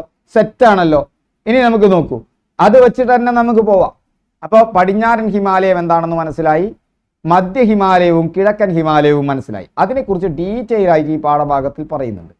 നേരത്തെ പറഞ്ഞു ഹിമാലയത്തിന് കുറുകെ ഒഴുകുന്ന നദികൾ, ആ നദികൾ ഡിവൈഡ് ചെയ്യുന്നതിനനുസരിച്ചിട്ടാണ് നമ്മൾ പറഞ്ഞിട്ടുള്ളത്. അതിൽ നമുക്കറിയാം ഉത്തരപർവ്വത മേഖല തുടങ്ങുന്നത് സിന്ധുവിൻ്റെ അവിടെ നിന്നാണ്, അവസാനിക്കുന്നത് ബ്രഹ്മപുത്രേൻ്റെ അവിടെ നിന്നാണ്. അപ്പൊ സിന്ധു, ബ്രഹ്മപുത്ര. ഇനി രണ്ടാളെ കൂടി ഓർത്ത് വെച്ചാൽ മതി, കാളി, ടിസ്ത. സിമ്പിളായി നിങ്ങൾ ഓർത്തു വെച്ചോളൂ. നിങ്ങൾ ഇങ്ങനെ ഓർക്കുക, ഇത് സിന്ധു, ഇത് സിന്ധു, പിന്നെ കാളി, പിന്നെ ടിസ്ത, പിന്നെ ആരാ വരിക? ബ്രഹ്മപുത്ര. ഇത്രയുള്ളൂ സാധനം, ഇത്രയുള്ളൂ സാധനം. ഇതിൽ നമുക്ക് നേരത്തെ അറിയാം. നേരത്തെ എന്തറിയാം? നിങ്ങൾ നോക്കൂ, എത്ര സിമ്പിളാണ് ജോഗ്രഫി. സിന്ധുവിൽ നിന്നാണ് തുടക്കം, ബ്രഹ്മപുത്രേൻ്റെ ചെന്നിട്ടാണ് അവിടെ അവസാനിക്കുന്നത്, രണ്ട് അതിരുകൾ പറയുമ്പോൾ. അതിനിടയിൽ കാളീനെയും ടിസ്തേനെയും കുറിച്ച് നമ്മളാണ്ട് റെഡിയാക്കിയാൽ മതി. കാളിയും ടിസ്തയും. ഓക്കെ, സിന്ധുവിനും കാളിക്കും ഇടയിലുള്ളതാണ് പടിഞ്ഞാറൻ ഹിമാലയം. കാളിക്കും ടിസ്തയ്ക്കും ഇടയിൽ മധ്യ ഹിമാലയം. ടിസ്തയ്ക്കും ബ്രഹ്മപുത്രയ്ക്കും ഇടയിൽ കിഴക്കൻ ഹിമാലയം. കഴിഞ്ഞു, ആ ഭാഗം ഓക്കെ ആയി. ഇത്രയേ ഉള്ളൂ. ഇത് കാണുമ്പോൾ ഞെട്ടരുത്, പഠനത്തിന് ഓരോ വഴികളുണ്ട്. ഓക്കെ, അപ്പോൾ ഹായ് ഫ്രണ്ട്സ്, അതിനിടയിൽ ഒരു കാര്യം കൂടി ഞാൻ പറഞ്ഞു പോകട്ടെ. നമുക്ക് ചില കോഴ്സുകളുണ്ട്, നിങ്ങളൊന്ന് കേട്ടിരുന്നോളൂ, ഒന്ന് അറിഞ്ഞിരുന്നോളൂ. ഞാൻ നേരത്തെ പറഞ്ഞു ഈ തരത്തിലുള്ള 5ഓളം എക്സാമുകളാണ് ഈ 2025 നമ്മളെ കാത്തിരിക്കുന്നത്. ഏകദേശം 20,000-ലധികം ഒഴിവുകൾ. അതിനുള്ള വിവിധ നോട്ടിഫിക്കേഷനുകൾ 2025 പ്രതീക്ഷിക്കാം. ആ എക്സാമുകൾക്ക് ഒരുങ്ങാൻ, ഇതുപോലുള്ള 10th പ്രിലിംസ് ഇനി വരാൻ പോകുന്ന മെയിൻസുകൾക്ക് ഒരുങ്ങാൻ ഒരൊറ്റ വർഷത്തെ കോഴ്സ് ഇതിനെല്ലാം കൂടി നമ്മൾ തരുന്നു, എല്ലാ 10th ലെവൽ എക്സാമുകൾക്കുമായിട്ട്. ഇതൊരു ഫൗണ്ടേഷൻ കോഴ്സ് അല്ല. ഫൗണ്ടേഷൻ തൊട്ട് നിങ്ങൾക്ക് ഇതിൽ ഉയർന്ന റാങ്കിൽ എത്തുന്നത് വരെയുള്ള ഒരു ഫുൾ കോഴ്സ്. ഓക്കെ, അതിന് 3 ടൈപ്പ് കോഴ്സുകളാണുള്ളത്. 3 നിങ്ങൾക്ക് ഉപയോഗിക്കാം. ആ ഫുൾ കോഴ്സിൽ നിങ്ങളെ സംബന്ധിച്ചിടത്തോളം നിങ്ങൾക്ക് ഇതുപോലത്തെ ക്ലാസ്സുകളായിരിക്കും. നമ്മൾ SCRT ഫുള്ള് കവർ ചെയ്യും, പഴയതും പുതുതും. 10th പ്രിലിംസ് അല്ല 10th ലെവൽ എക്സാമുകൾക്ക് ഏതെല്ലാം വേണമോ അത് മുഴുവൻ നമ്മൾ കവർ ചെയ്യും. 2000 മുതൽ 2020 മുതലല്ല, 2000 മുതൽ 2024 വരെയുള്ള previous year questions complete cover ചെയ്യും. ഇപ്പൊ SCRT ടെക്സ്റ്റ് ബുക്കുകളും നമ്മുടെ നോർമൽ ക്ലാസ് എങ്ങനെയാ വെച്ചാൽ SCRT text book plus previous year question, അതിനെ ഒരു സബ് ടോപ്പിക് ആക്കി എടുത്ത് ഒരു പാഠം പഠിപ്പിക്കുകയല്ല ചെയ്യുക. ഒരു സബ് ടോപ്പിക് എടുത്ത് അതിൽ നിന്ന് SCRTയിൽ നിന്ന് എന്ത് വന്നു, പ്രീവിയസ് ഇയർ ക്വസ്റ്റ്യൻസിൽ എന്ത് വന്നു, അത് വെച്ച് നിങ്ങൾക്കൊരു ഡീറ്റെയിൽ ആയിട്ട് നോട്ട് ഉണ്ടാവും. ആ സബ് ടോപ്പിക് അതോടുകൂടി കഴിയുന്നു. അങ്ങനെ എല്ലാ സബ് ടോപ്പിക്കുകളും ക്ലാസ് ഉണ്ടായിരുന്നു. അപ്പോൾ നിങ്ങൾക്ക് ലൈവ് ക്ലാസ് ഉണ്ടോ? ഈ കോഴ്സിൽ ലൈവ് ക്ലാസ് ഇല്ല. അടുത്ത ലൈവ് ക്ലാസ് ഉണ്ട്, പറയാം. പക്ഷെ ഒരാൾ ഗുണനം ചോദിച്ചാൽ ഗുണനവുമായി ബന്ധപ്പെട്ട ഡൗട്ട് ക്ലിയറിങ് എവിടെ ഉണ്ടായിരിക്കും? ലൈവ് ക്ലാസ്സിൽ ഉണ്ടായിരിക്കും. അതും നിങ്ങൾക്ക് റെക്കോർഡഡ് ക്ലാസ് ആയിട്ട് ഹെഡിങ് കിട്ടും. അതായത് ഏറ്റവും ബേസിക് മുതൽ ചോദിച്ചാൽ ഞാൻ പറഞ്ഞു കൊടുക്കും. അത് ഇംഗ്ലീഷിലാണെങ്കിലും മാത്സിലാണെങ്കിലും ജോഗ്രഫിയിലാണെങ്കിലും. ഓക്കെ, അപ്പോൾ പിന്നെ ഡെയിലി എക്സാംസ് ഉണ്ട്. എല്ലാ ദിവസവും എക്സാംസ് ഉണ്ടായിരിക്കും. നിങ്ങൾക്കൊരു ഡെയിലി ലേണിംഗ് പ്ലാൻ ഉണ്ടായിരിക്കും. അതിനനുസരിച്ച് നിങ്ങൾക്കൊരു ഡെയിലി എക്സാംസ് ഉണ്ടായിരിക്കും. മോക്ക് ടെസ്റ്റുകൾ ഉണ്ടായിരിക്കും. PDF നോട്ടുകൾ ഉണ്ടായിരിക്കും. നിങ്ങൾക്കൊരു റാങ്ക് ഫയൽ തന്നെ, എന്നാൽ ടോപ്പിക് വൈസ് ആയിട്ടും കിട്ടും, ലേണിംഗ് പ്ലാൻ ആയിട്ടും കിട്ടും. ഈ രണ്ടായിട്ട് കിട്ടുന്ന ഒരു കംപ്ലീറ്റ് പ്രോഗ്രാം എല്ലാ എക്സാമുകൾക്കും കൂടി 10th ലെവലിന് മാത്രം ഒരു വർഷത്തേക്ക് 499 രൂപ മാത്രമാണ്. 2 ആഴ്ച കൂടുമ്പോൾ നിങ്ങൾക്കൊരു ലൈവ് ഉണ്ടായിരിക്കും, നിങ്ങൾക്കൊരു ഓറിയന്റേഷനും ഉണ്ടായിരിക്കും. അത് 1.5 മണിക്കൂർ നിങ്ങൾക്ക് നിങ്ങളുടെ കാര്യങ്ങൾ ചോദിക്കാം, പറയാം. അത്രയേ ഉള്ളൂ അവിടെ ലൈവ്. ഓക്കെ, ഇനി ലൈവ് ക്ലാസ്സുകൾ കിട്ടണോ? ലൈവ് ക്ലാസ്സുകളുടെ പ്രത്യേകത ഇതിലേക്ക് നമ്മൾ ലൈവ് കൂടി ആഡ് ചെയ്തിട്ടുണ്ട്. ഒരു ലൈവ് ക്ലാസ് നിങ്ങൾ എത്ര തവണ സംശയം ചോദിച്ചാലും ആ സംശയത്തിനൊക്കെ മറുപടി പറഞ്ഞു തരും. ഓക്കെ, ഇനി നിങ്ങൾക്ക് അതിന് ഔട്ട് ഓഫ് ഒരു സംശയമുണ്ട് ഈ 10th പ്രിലിംസ് തന്നെ, അല്ലെങ്കിൽ മെയിൻസ് തന്നെ, അല്ലെങ്കിൽ ഒരു പർട്ടിക്കുലർ എക്സാമുമായി ബന്ധപ്പെട്ട ഒരു ടോപ്പിക് തന്നെ, അപ്പം നിങ്ങൾക്ക് 2 ആഴ്ച കൂടുമ്പോൾ നിങ്ങളുടെ റിക്വസ്റ്റിനനുസരിച്ചിട്ട് സ്പെഷ്യൽ ക്ലാസ്സുകളും അറേഞ്ച് ചെയ്ത് തരും. അതിന് നമ്മൾ ഒരു വർഷത്തേക്ക് ആകെ വാങ്ങുന്നത് 1200 രൂപയാണ്. അതിൽ മെന്ററിംഗ് ഇല്ല എന്ന് നിങ്ങൾ പറയരുത്. മെന്ററിംഗ് ഉണ്ട്, ബാക്കി എല്ലാ സ്ഥാപനങ്ങളും നടത്തുന്നത് പോലെയുള്ള മെന്ററിംഗ് നമ്മൾ അതിൽ കൊടുക്കും. പക്ഷേ നമ്മുടെ കോഴ്സിന് വെറും 1200 രൂപ മാത്രമാണ്. അഫോർഡബിൾ പ്രൈസ് ആണ് ഒരു സാധാരണക്കാരനെ സംബന്ധിച്ചിടത്തോളം. അടുത്തത് ചീപ്പാണെന്ന് ഞാൻ പറയില്ല, കാരണം ഇതിന് അധ്വാനിക്കുന്ന ഞങ്ങൾക്കും വരുമാനം കിട്ടേണ്ടതുണ്ട്. ഓക്കെ, ഇത് നിങ്ങൾ 30,000 40,000 വരുന്ന ശമ്പളത്തിനാണല്ലോ ഒരു ജോലിക്ക് വേണ്ടി നിൽക്കുന്നത്. അപ്പോൾ അതിനനുസരിച്ച് ഞങ്ങൾക്കും ഞങ്ങളുടെ സ്റ്റാഫിനൊക്കെ തന്നെ വരുമാനം കിട്ടേണ്ടതുണ്ട്. ആ ഒരു പ്രൈസേ അതിൽ ഉൾപ്പെടുത്തിയിട്ടുള്ളൂ. അടുത്തത് 4,999 രൂപയ്ക്ക് കംപ്ലീറ്റ് മെന്ററിങ്, അതായത് അതിൽ മെമ്മറി ട്രെയിനിങ് ഉണ്ട്, നിങ്ങളുടെ ഓർമ്മയെ ഒരു 10x വേഗത്തിലാക്കുന്നത്.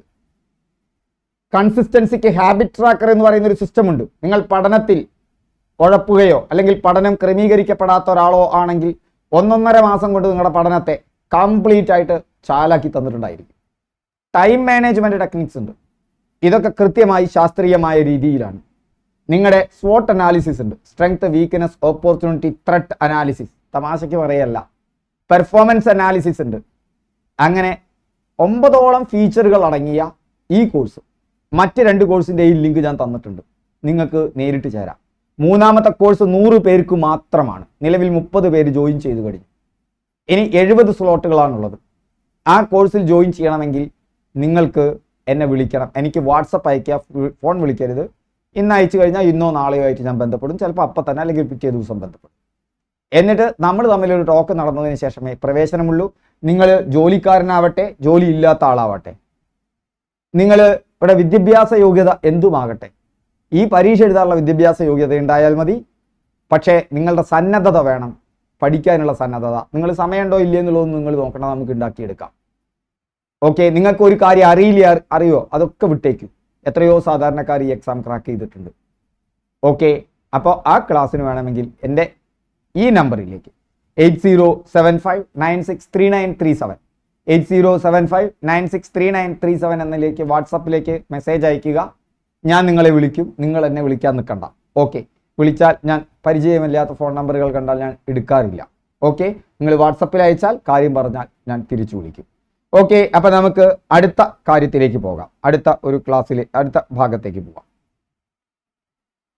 ഇനി അടുത്തത് ജമ്മു കാശ്മീരിന്റെ വടക്ക് സിന്ധു നദീ താഴ്വര മുതൽ ഉത്തരാഖണ്ഡിന്റെ കിഴക്ക് കാളി നദീ താഴ്വര ഉൾപ്പെടുന്ന പടിഞ്ഞാറൻ ഹിമാലയത്തെ കാശ്മീർ ഹിമാലയം അഥവാ ഹിമാചൽ ഹിമാലയം, കാശ്മീർ കിഴക്ക് കാളി നദീ താഴ്വര ഉൾപ്പെടെയുള്ള പടിഞ്ഞാറ് ഹിമാലയത്തെ വീണ്ടും വേർതിരിച്ചിട്ടുണ്ട്. കാശ്മീർ ഹിമാലയം, ഹിമാചൽ ഹിമാലയം, ഉത്തരാഖണ്ഡ് ഹിമാലയം. നമ്മൾ നേരത്തെ കണ്ടു ഏതൊക്കെയാ 3 ഹിമാലയങ്ങൾ. ഏതെല്ലാമാണ് ആ 3 ഹിമാലയങ്ങൾ എന്ന് പറയുന്നത്?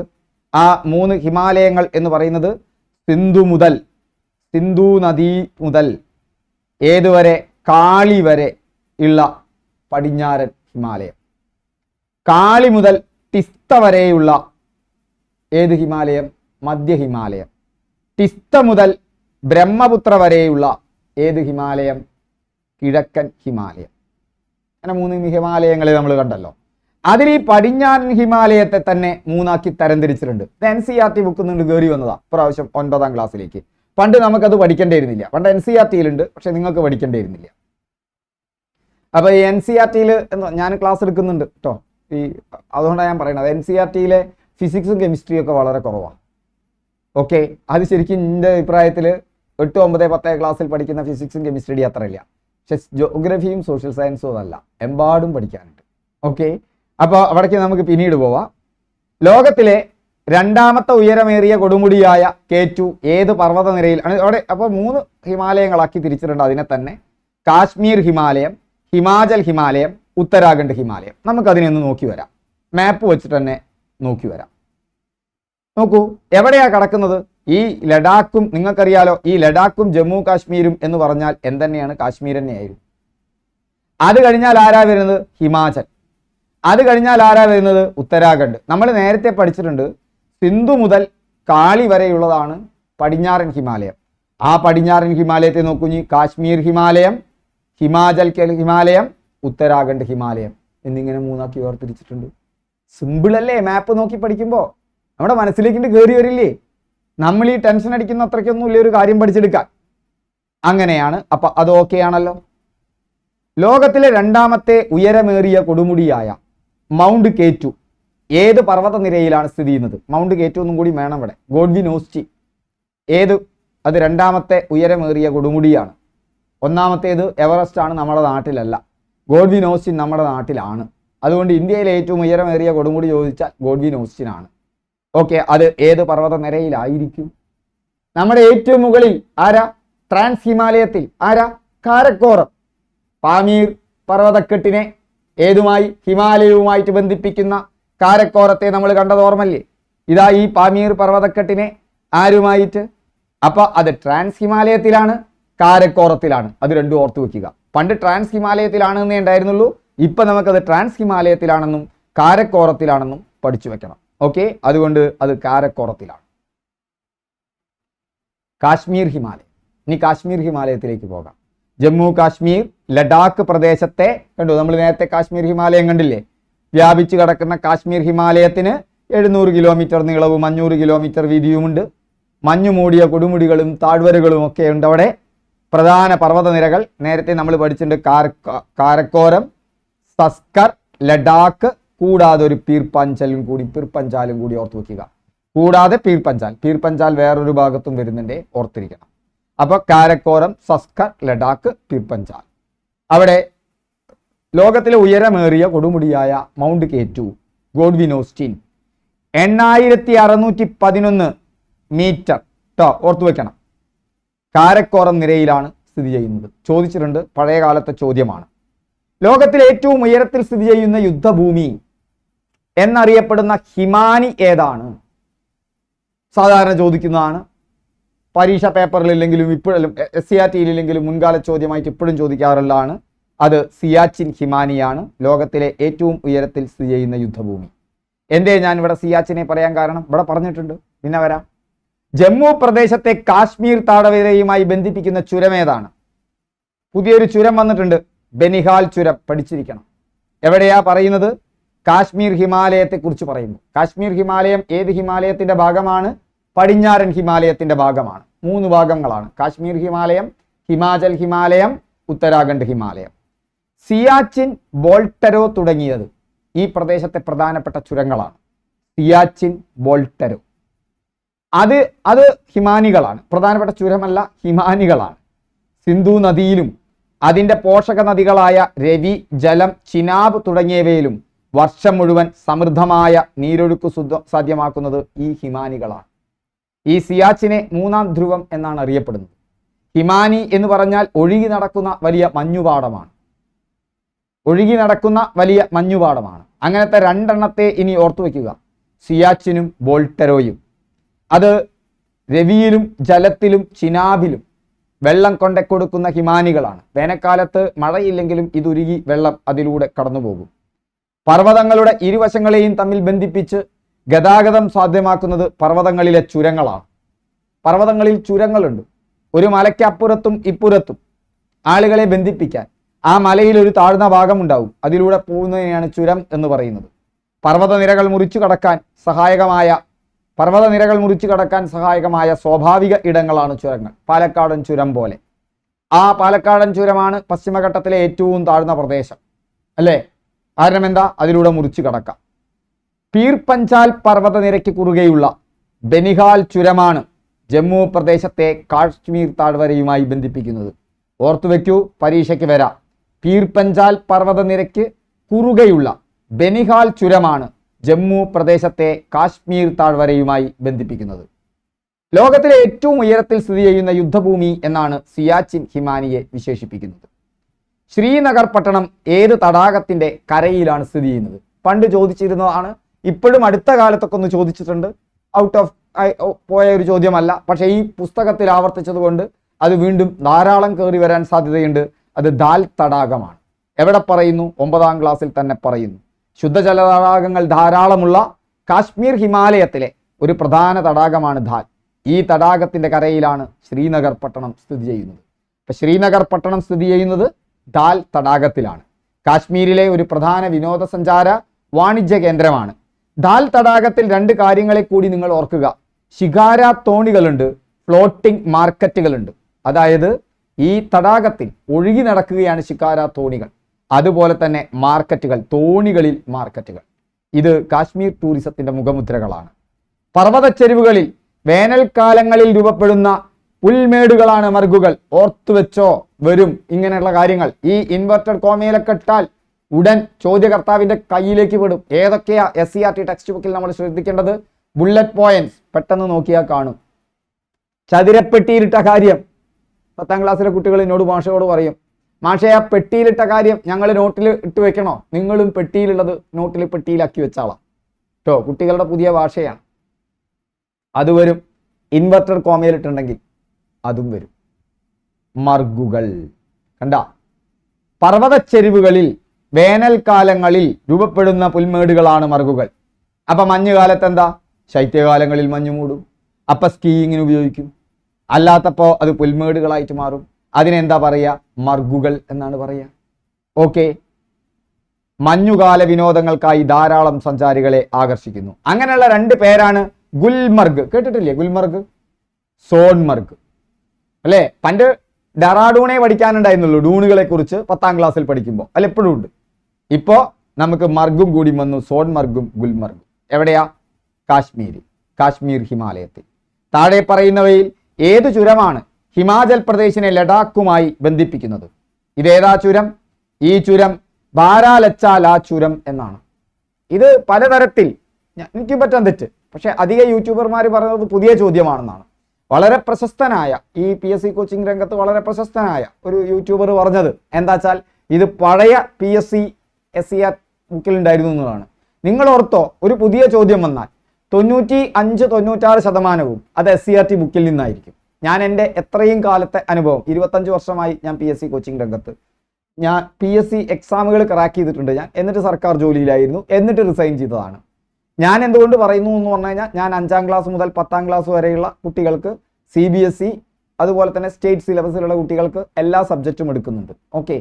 അത് കുറേ കാലമായിട്ട് ജോലിയിലുള്ളപ്പോഴും തമാശയ്ക്ക് എടുക്കും. അതിന് മുമ്പ് എൻ്റെ പരിപാടി അത് തന്നെയായിരുന്നു, ട്യൂഷൻ മാഷ് തന്നെയായിരുന്നു. അതുകൊണ്ടാണ് എനിക്ക് ഓർമ്മ വരുന്നത്. ക്ലിയർ? അവിടെ എന്താണ് പറയുന്നത്?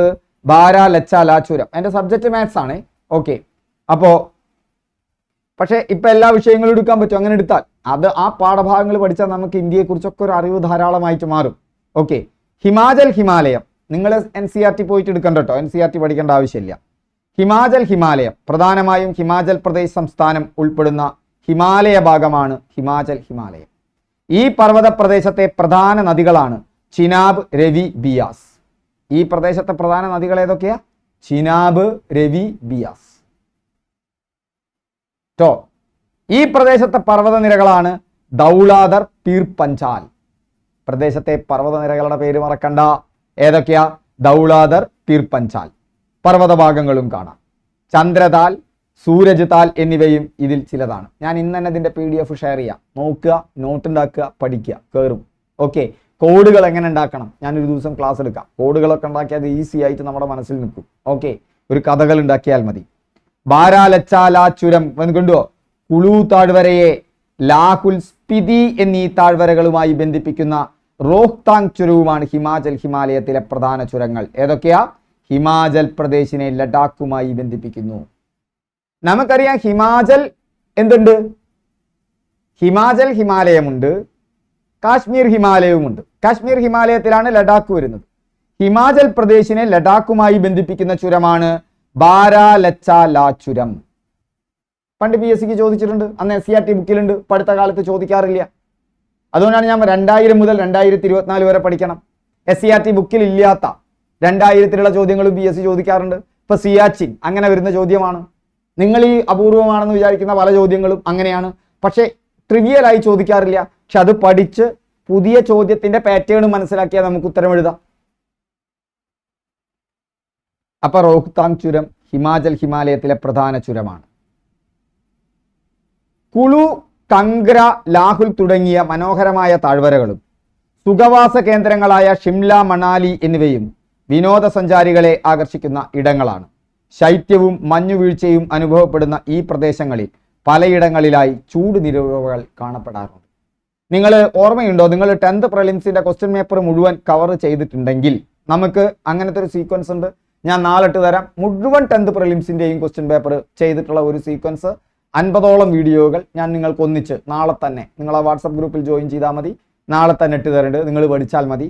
അതിൽ നിങ്ങൾക്കൊരു ചോദ്യം കാണാം, അവിടെ നമ്മളത് പറഞ്ഞിട്ടുണ്ട്. മണികിരൺ ചൂടുനീരുറവ. ആ മണികിരൺ ചൂടുനീരുറവയെ കുറിച്ച് പഠിക്കുമ്പോൾ ഞാൻ പറഞ്ഞിട്ടുണ്ട് ഇത് ഇനിയും വരാം. ആ മണികിരൺ ചൂടുനീരുറവ PSC പരീക്ഷയ്ക്ക് പുതിയൊരു ചോദ്യമായിട്ട് വന്നു. അപ്പോൾ അത് +2 ലെവലിലുള്ള CRT ബുക്കിലുണ്ട്. ഞാൻ +2 ലെവൽ, എനിക്കറിയില്ല +2 ലെവലിലുള്ള ഹിസ്റ്ററി ഒന്നും എനിക്കറിയില്ല, ജോഗ്രഫി ഞാൻ പഠിക്കാൻ പോയിട്ടില്ല, ഞാൻ 10th ലെവൽ എക്സാമുകൾക്കുള്ള ക്ലാസ് എടുക്കുന്നത്. ഓക്കെ, അപ്പോൾ അവിടെയാണ് എൻ്റെ കോൺസെൻട്രേഷൻ. അപ്പം ഞാൻ നോക്കിയപ്പോൾ അവിടെ പാഠമുണ്ട്, ആ ഭാഗം മാത്രം പഠിച്ചാൽ മതി, കൂടുതൽ പഠിക്കേണ്ട. ഞാൻ അന്നും ഇന്നും നിങ്ങളോട് പറയുന്നത് SCRT plus previous year question.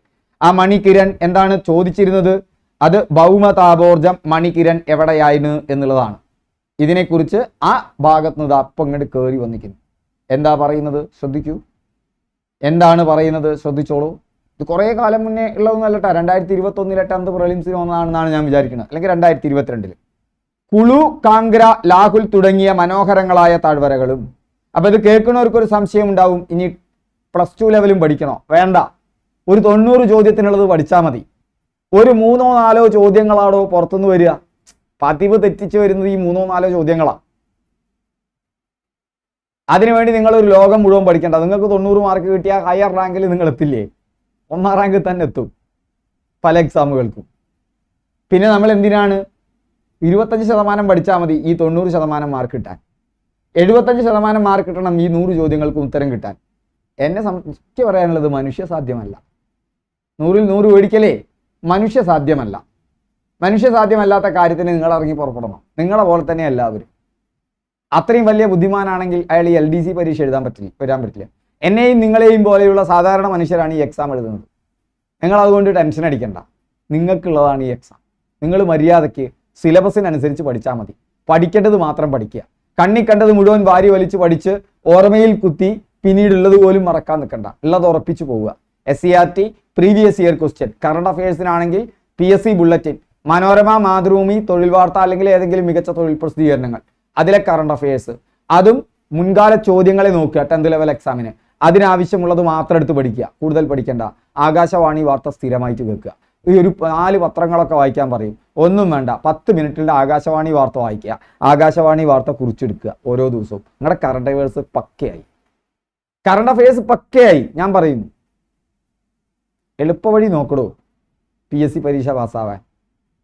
Okay, നിങ്ങൾ സർവ്വവിജ്ഞാന കോശമാവണ്ട, അതിന് ഗൂഗിൾ ഉണ്ട്. കുളു, കാംഗ്ര, ലാഹുൽ തുടങ്ങിയ മനോഹരമായ താഴ്വരകളും സുഖവാസ കേന്ദ്രങ്ങളായ ഷിംല, മണാലി എന്നിവയും വിനോദസഞ്ചാരികളെ ആകർഷിക്കുന്ന ഇടങ്ങളാണ്. ശൈത്യവും മഞ്ഞുവീഴ്ചയും അനുഭവപ്പെടുന്ന ഈ പ്രദേശങ്ങളിൽ പലയിടങ്ങളിലായി ചൂടുനിരവറുകൾ കാണപ്പെടുന്നുണ്ട്. ഒരിക്കൽ കൂടി ഞാൻ പറയാം, സാധാരണക്കാരുടേതാണ് ഈ 10th ലെവൽ എക്സാമുകൾ, ബുദ്ധിമാന്മാരുടേതല്ല. അങ്ങനെയാണെങ്കിൽ എനിക്ക് കിട്ടില്ല, എനിക്ക് കിട്ടിയിട്ടുണ്ട്. ഞാൻ എഴുതിയ PSC എക്സാമൊക്കെ എനിക്ക് കിട്ടിയിട്ടുണ്ട്. ഞാനൊരു സാധാരണക്കാരനാണ്, ഇൻ്റലിജൻ്റ് അല്ല, അതിബുദ്ധിമാനല്ല, ക്ലിയർ, കുത്തിയിരുന്ന് പഠിക്കുന്ന ആളല്ല. ഓക്കെ, നിങ്ങളും അങ്ങനെ തലകുത്തി മറിഞ്ഞ് പഠിക്കേണ്ട ആവശ്യമൊന്നുമില്ല 10th ലെവൽ എക്സാമുകൾ പാസ്സാവാൻ. ഒരു വർഷം 4 മുതൽ 5 മണിക്കൂർ വരെ പഠിച്ചാൽ ഈസി ആയിട്ട് നമുക്ക് കയറാൻ പറ്റും. ഓക്കെ, 4-5 മണിക്കൂർ കിട്ടുന്നില്ലേ, ആർക്കും ഉണ്ടാക്കിയെടുക്കാം, ഞാൻ ഗ്യാരണ്ടി തരുന്നു. അതില്ലാത്ത ഒരാൾ വളരെ അപൂർവമായിരിക്കും. ഓക്കെ, അപ്പോൾ അതെങ്ങനെ ഉണ്ടാക്കിയെടുക്കാം, അതൊക്കെ നമ്മുടെ കോഴ്സിൽ വന്നാൽ പറയാം. ഇല്ലെങ്കിൽ ആരെങ്കിലും നിങ്ങളൊക്കെ കമൻറ്റ് ചെയ്ത് കഴിഞ്ഞാൽ കുറച്ച് ആളുകളുണ്ടെങ്കിൽ ഞാനൊരു വെബിനാർ വെച്ച് തരാം. അപ്പോൾ ചൂട് നീരുറവകൾ രൂപപ്പെടുന്നത് എങ്ങനെ? മഴവെള്ളം ഭൂമിക്കടിയിലേക്ക് ഊർന്നിറങ്ങി ഭൂഗർഭജലത്തിന്റെ ഭാഗമാകുന്നു. പർവ്വത രൂപീകരണം പോലുള്ള ഭൗമ പ്രവർത്തനങ്ങൾ സജീവമായ ഇടങ്ങളിൽ ഭൗമോപരിതലത്തിനടിയിലെ ശിലാപാളികൾ ചൂടുപിടിക്കുകയും ഈ ശിലകൾ ഭൂഗർഭജലത്തെ ചൂടാക്കുകയും ചെയ്യുന്നു. ഇങ്ങനെ ചൂടുപിടിച്ച ഭൂഗർഭജലം ഭൗമോപരിതലത്തിൽ ഉറവകളായി എത്തുന്നതാണ് ചൂടുനീരുറവകൾ എന്ന് പറയുന്നത്. ഹിമാലയ പർവ്വത ഭാഗങ്ങളിൽ ധാരാളം ചൂടുനീരുറവകൾ കാണാം. ഉദാഹരണം നുബ്രു താഴ്വര, മണികിരൺ, ഗീർഗംഗ. ഓർത്തുവെച്ചോ, നുബ്രു താഴ്വര, മണികിരൺ ഗീർ ഗംഗ. നുബ്രു താഴ്വര, മണികിരൺ ഗീർ ഗംഗ ചോദിച്ചിട്ടുണ്ട് പണ്ടെന്നെ പ്രിലിംസിന്. ഇപ്പൊ SCRT വന്നു, അതുകൊണ്ട് ഇത് മൂന്നും ചോദിക്കാൻ സാധ്യതയുണ്ട്. ചുടുനീരറവയിൽ നിന്ന് ഭൗമതാപോർജം ഉപയോഗിച്ച് വൈദ്യുതി ഉൽപ്പാദിപ്പിക്കാൻ സാധിക്കും. അതാണ് മണികിരണിന്റെ പ്രത്യേകത, ഹിമാചൽ പ്രദേശിലാണ്. ഇതാണ് ഇതിലെ പ്രധാനപ്പെട്ട പോയിന്റ്. താഴെ പറയുന്നവയിൽ ഏത് ചൂടുറവയിൽ നിന്നാണ് ഹിമാചൽ പ്രദേശിൽ ഭൗമതാപോർജം ഉപയോഗിച്ച് വൈദ്യുതി ഉൽപ്പാദിപ്പിക്കുന്നത്? മണികിരൺ. അവിടെ ആൻസർ ആയല്ലോ. ഉത്തരാഖണ്ഡ് ഹിമാലയത്തിന്റെ പടിഞ്ഞാറൻ ഭാഗം ഏത് പേരിലാണ് അറിയപ്പെടുന്നത്? 3 ഹിമാലയമാണല്ലോ ഉള്ളത്. ഹിമാലയത്തെ തന്നെ പ്രാദേശികമായി 3ആയിട്ട് വിഭജിച്ചിട്ടുണ്ട്. അതൊന്നേതാണ്? പടിഞ്ഞാറൻ ഹിമാലയം. മറ്റൊന്നെന്താണ്? മധ്യ ഹിമാലയം. മറ്റൊന്നെന്താണ്? കിഴക്കൻ ഹിമാലയം. ആ പടിഞ്ഞാറൻ ഹിമാലയത്തെ തന്നെ 3ആയിട്ട് ഭാഗിച്ചിട്ടുണ്ട്. അതിലൊന്ന് മോളിൽ കിടക്കുന്ന കാശ്മീർ ഹിമാലയം. കാശ്മീരിന് താഴെ ആരുണ്ട്? ഹിമാചൽ സംസ്ഥാനം കണ്ടിട്ടില്ലേ? അപ്പൊ ഹിമാചൽ ഹിമാലയം. അതിന് താഴെ ആരാളത്? ഉത്തരാഖണ്ഡ്. അപ്പൊ ഉത്തരാഖണ്ഡ് ഹിമാലയം. ഇനി നമ്മൾ ഉത്തരാഖണ്ഡ് ഹിമാലയത്തിലേക്ക് കടക്കുകയാണ്. ഉത്തരാഖണ്ഡ് ഹിമാലയത്തിന്റെ പടിഞ്ഞാറൻ ഭാഗം ഏതു പേരിലാണ് അറിയപ്പെടുന്നത്? ഉത്തരാഖണ്ഡ് ഹിമാലയം സത്ലജ് നദി മുതൽ കാളി നദി വരെയുള്ള ഹിമാലയ പ്രദേശമാണ് ഉത്തരാഖണ്ഡ് ഹിമാലയം. ഒരു കാര്യം ഓർക്കുക, നമ്മൾ ഇതുവരെ പഠിച്ചതിൽ നിന്ന് എന്തൊക്കെയായിരുന്നു? 3 ഹിമാലയങ്ങൾ, സിന്ധു മുതൽ കാളി വരെ, കാളി മുതൽ തിസ്ത വരെ, തിസ്ത മുതൽ ബ്രഹ്മപുത്ര വരെ. ഇപ്പോ ഇവിടെ ഒരു ഡിവിഷൻ വരുന്നു. എവിടെയാ ഡിവിഷൻ? ഇവിടെ കാശ്മീർ ഹിമാലയമുണ്ട്, ഹിമാചൽ ഹിമാലയമുണ്ട്, ഉത്തരാഖണ്ഡ് ഹിമാലയമുണ്ട്. അവിടെ മാത്രം 2 നദികൾ പറഞ്ഞു. അതിലൊരു നദി കാളിയായിരിക്കുമെന്ന് ഉറപ്പല്ലേ? മറ്റേ നദി ഏതാണ്? സത്ലജ്. നോർത്ത് വയ്ക്കുക. അപ്പൊ സത്ലജ് നദി മുതൽ ഇങ്ങനെ കമ്പയർ ചെയ്തൊക്കെ പഠിക്കണം നമ്മൾ. ഞാൻ ഈ പറയണത് തമാശയല്ല. അസോസിയേഷൻ, കണക്ഷൻ, റിട്രീവൽ, റിവിഷൻ ഇതൊക്കെ ചേർന്ന ഒരുപാട് സ്ട്രാറ്റജിയാണ് PSCക്ക് സ്മാർട്ടായിട്ട് പഠിക്കുക എന്ന് പറഞ്ഞിരുന്നത്. കുറഞ്ഞ സമയം കൊണ്ട് തന്നെ നമുക്ക് കൂടുതൽ പഠിച്ചെടുക്കാൻ സാധിക്കും. ശരിക്കും നിങ്ങൾ ഒപ്റ്റിമൈസ് ചെയ്താൽ 2-2.5 മണിക്കൂറാണ്. അത്യാവശ്യം ഗുണനവും ഹരണവും കാര്യങ്ങളും ഒക്കെ അറിയുമെങ്കിൽ നിങ്ങൾക്കൊരു PSC പരീക്ഷ ക്രാക്ക് ചെയ്യാൻ വേണ്ടി ഒരു ദിവസം നീട്ടിവെക്കേണ്ടത്. ഓക്കെ, അതിന് കൃത്യമായ ഒരു ധാരണ വേണം. ഇനി നമ്മുടെ കോഴ്സിന് ചേർന്നാൽ നമുക്കതിന് മെൻറ്ററിങ് ഉണ്ട്. അതല്ലെങ്കിൽ നിങ്ങൾക്ക് ഞാനൊരു വഴി പറഞ്ഞു തരാം. നിങ്ങൾ ഈ റാങ്ക് മേക്കേഴ്സ് ആയിട്ടുള്ള ആളുകളുടെ എന്ത് കാണുക? വീഡിയോ ക്ലാസ്സുകൾ, അവർ പറയുന്ന കാര്യങ്ങളൊക്കെ ഒന്ന് കേൾക്കുക. എന്നിട്ട് കുറിച്ച് വെക്കുക അവരെടുക്കുന്ന തന്ത്രങ്ങൾ എന്താണെന്ന്. ആ തന്ത്രങ്ങൾ കുറേ ആളുകളുടെ കാക്കുമ്പോൾ നിങ്ങൾക്കൊരു ധാരണ വരും. അതിൽ നിന്ന് നിങ്ങൾക്ക് കുറച്ച് ഇൻസൈറ്റ്സ് ഒക്കെ കിട്ടും. ഓക്കെ, അപ്പൊ നമുക്ക് തിരിച്ചു പോകാം. ഇത് സത്ലജ് നദി മുതൽ കാളി നദി വരെ ഉത്തരാഖണ്ഡ് ഹിമാലയം. ഇതിന്റെ പടിഞ്ഞാറു ഭാഗം ഗഡ്വാൾ ഹിമാലയം എന്നും കിഴക്കൻ ഭാഗം കുമയൂൺ ഹിമാലയം എന്നും അറിയപ്പെടുന്നു. ഇതിന്റെ പടിഞ്ഞാറ് ഭാഗമാണ് ഗഡ്വാൾ ഹിമാലയം, കിഴക്കൻ ഭാഗമാണ് കുമയൂൺ ഹിമാലയം. നോട്ടിൽ കൃത്യമായിട്ട് എഴുതി വെക്കണം. നിങ്ങൾ PDF ഡൗൺലോഡ് ചെയ്ത് വെച്ചാൽ മാത്രം പോരാ, നോട്ട് ഉണ്ടാക്കണം. നന്ദാദേവി, കാമറ്റ്, ബദരീനാഥ്, കേദാർനാഥ് തുടങ്ങി ഉയരമേറിയ കൊടുമുടികൾ ഉത്തരാഖണ്ഡ് ഹിമാലയത്തിൽ സ്ഥിതി ചെയ്യുന്നു. നന്ദാദേവി, കാമറ്റ്, ബദരീനാഥ്, കേദാർനാഥ് തുടങ്ങിയ ഉയരമേറിയ കൊടുമുടികൾ ഇവിടെയാണ് സ്ഥിതി ചെയ്യുന്നത്. ഗംഗ, യമുന എന്നീ നദികളുടെ ഉത്ഭവസ്ഥാനമായ ഗംഗോത്രി, യമുനോത്രി തുടങ്ങിയ ഹിമാനികളും നൈനിതാൽ, ഭീംതാൽ തുടങ്ങിയ ശുദ്ധജല തടാകങ്ങളും ഈ മേഖലയിലുണ്ട്. ഓർത്തുവെക്കുക, ഏതൊക്കെയാ? ഗംഗ, യമുന നദികളുടെ ഉത്ഭവസ്ഥാനമായ ഗംഗോത്രിയും യമുനോത്രിയും. എവിടെയാ ഗംഗോത്രി? എവിടെയാ? ഉത്തരാഖണ്ഡിലല്ലേ? നമ്മൾ പഠിച്ചിട്ടില്ലേ? അപ്പോ അതാണ് ഉത്തരാഖണ്ഡിലുള്ളത്. ഗംഗ, യമുന നദികളുടെ ഉത്ഭവസ്ഥാനമായ ഗംഗോത്രിയും യമുനോത്രിയും തുടങ്ങിയ ഹിമാനികളും നൈനിതാൽ, ഭീംതാൽ തുടങ്ങിയ ശുദ്ധജല തടാകങ്ങളും ഈ മേഖലയിലുണ്ട്. താഴെ പറയുന്നവയിൽ ഏതാണ് ലെസ്സർ ഹിമാലയത്തിലും ശിവാലിക് മലനിരകൾക്കുമിടയിൽ കാണപ്പെടുന്ന നിരപ്പായ താഴ്വരകൾ? ആ താഴ്വരകൾ എന്ന് പറയുന്നത് തൂൺ താഴ്വരകളാണ്. ആ താഴ്വരകൾ എന്ന് പറയുന്നത് ഏതാണ്? തൂൺ താഴ്വരകളാണ്. ഓർത്തിരിക്കുക, ആ താഴ്വരകളുടെ പേരാണ് ദൂണുകൾ എന്ന് പറയപ്പെടുന്നത്. ഇത് നമ്മൾ മുന്നേ പഠിച്ചതാ. ലെസ്സർ ഹിമാലയത്തിനും ശിവാലിക് മലനിരകൾക്കുമിടയിൽ കാണപ്പെടുന്ന നിരപ്പായ താഴ്വരകളാണ് ദൂണുകൾ. ഉത്തരാഖണ്ഡ് സംസ്ഥാനത്തിലാണ് ദറാദൂൺ ഇതിൽ പ്രസിദ്ധമാണ്. ഉത്തരാഖണ്ഡ് സംസ്ഥാനത്തിലെ ദറാദൂൺ ഇതിൽ പ്രസിദ്ധമാണ്. ഇവിടങ്ങളിൽ ഉയർന്ന പർവ്വത ചെരുവുകളിൽ കാണപ്പെടുന്ന വേനൽക്കാല പുൽമേടുകളാണ് ബുഗ്യാൽ. കേട്ടിരുന്ന് പോയാൽ മതി, നിങ്ങൾ പിന്നീട് കുറിപ്പുണ്ടാക്കി പഠിക്കുക. മുഴുവൻ കേട്ടോ, തീർച്ചയായും നിങ്ങൾക്ക് ഇതിന് ക്വസ്റ്റ്യൻസ് കിട്ടും. ബുഗ്യാൽ എന്നാണ് പേര്. ഇവിടങ്ങളിലെ ഉയർന്ന പർവ്വത ചെരുവുകളിൽ കാണപ്പെടുന്ന വേനൽക്കാല പുൽമേടുകളാണ് ബുഗ്യാൽ. ശൈത്യകാലത്ത് മഞ്ഞിനടിയിലാകുന്ന ബുഗ്യാലുകൾ പലയിടങ്ങളിലും വിനോദസഞ്ചാരത്തിനായി പ്രയോജനപ്പെടുത്തുന്നു. നേരത്തെ നമ്മൾ ഒരു പുൽമേടിനെ കുറിച്ച് പഠിച്ചിട്ടുണ്ട്. അതും ഇതും തമ്മിൽ വല്ല ബന്ധമുണ്ടോ? ആ പേരൊന്ന് ഓർത്തു വെച്ചു. ഇത് ബുഗ്യാൽ എന്നാണ്. ദയാര ബുഗ്യാൽ, ഗോർസോൺ ബുഗ്യാൽ. ഹിമാലയത്തിൽ ഏകദേശം 3000 മുതൽ 4500 മീറ്റർ ഉയരത്തിനിടയിൽ കാണപ്പെടുന്ന പുൽമേടുകൾ ഗ്വാഡ്വാൾ മേഖലയിൽ എന്തു പേരിലാണ് അറിയപ്പെടുന്നത്? ബുഗ്യാൽ എന്ന പേരിലാണ് അറിയപ്പെടുന്നത്. ബുഗ്യാലും ആട്ടിടയന്മാരും കുറച്ച് ഭാഗത്തിൽ പറഞ്ഞതുകൊണ്ട് നന്നായിട്ട് ഓർത്തു വെച്ചോ. പലതവണ ബുഗ്യാൽ ആവർത്തിച്ചു വന്നിട്ട് പുസ്തകത്തിൽ. ഹിമാലയത്തിൽ ഏകദേശം 3000 മുതൽ 4500 മീറ്റർ ഉയരത്തിനിടയിൽ കാണപ്പെടുന്ന പുൽമേടുകൾ ഗഡ്വാർ മേഖലയിൽ ബുഗ്യാൽ എന്നറിയപ്പെടുന്നു. ശൈത്യകാലങ്ങളിൽ മഞ്ഞു മൂടുന്ന ബുഗ്യാലുകൾ മഞ്ഞുരുകുന്നതോടെ പച്ച പുതച്ച് പുൽമേടുകളായി മാറുന്നു. ഈ അവസരങ്ങളിൽ താഴ്വാരങ്ങളിൽ നിന്നും ആട്ടിടയന്മാർ വളർത്തുമൃഗങ്ങളുമായി ബുഗ്യാലുകളിലെത്തുന്നു. വേനൽക്കാലത്ത് പുൽമേടാവും, മഞ്ഞുകാലത്ത് മഞ്ഞു മൂടും. താഴ്വാരങ്ങൾ വരണ്ടുണങ്ങുന്ന വേനൽക്കാലത്ത് സമൃദ്ധമായ പച്ചപ്പുള്ള ബുഗ്യാലുകളിൽ ഇവർ താൽക്കാലിക പാർപ്പിടങ്ങൾ ഒരുക്കി താമസിക്കുന്നു. ആലോചിച്ച് നോക്ക്, അന്ന് അവരവിടെയാ താമസിക്കുക. അവരുടെ താമസം പിന്നെ വേനൽക്കാലത്ത് അവിടെയായി മാറി. മഞ്ഞുകാലാരംഭത്തോടെ മലയിറങ്ങി അടുത്ത സീസൺ വരെ താഴ്വാരങ്ങളിൽ വസിക്കുന്നു.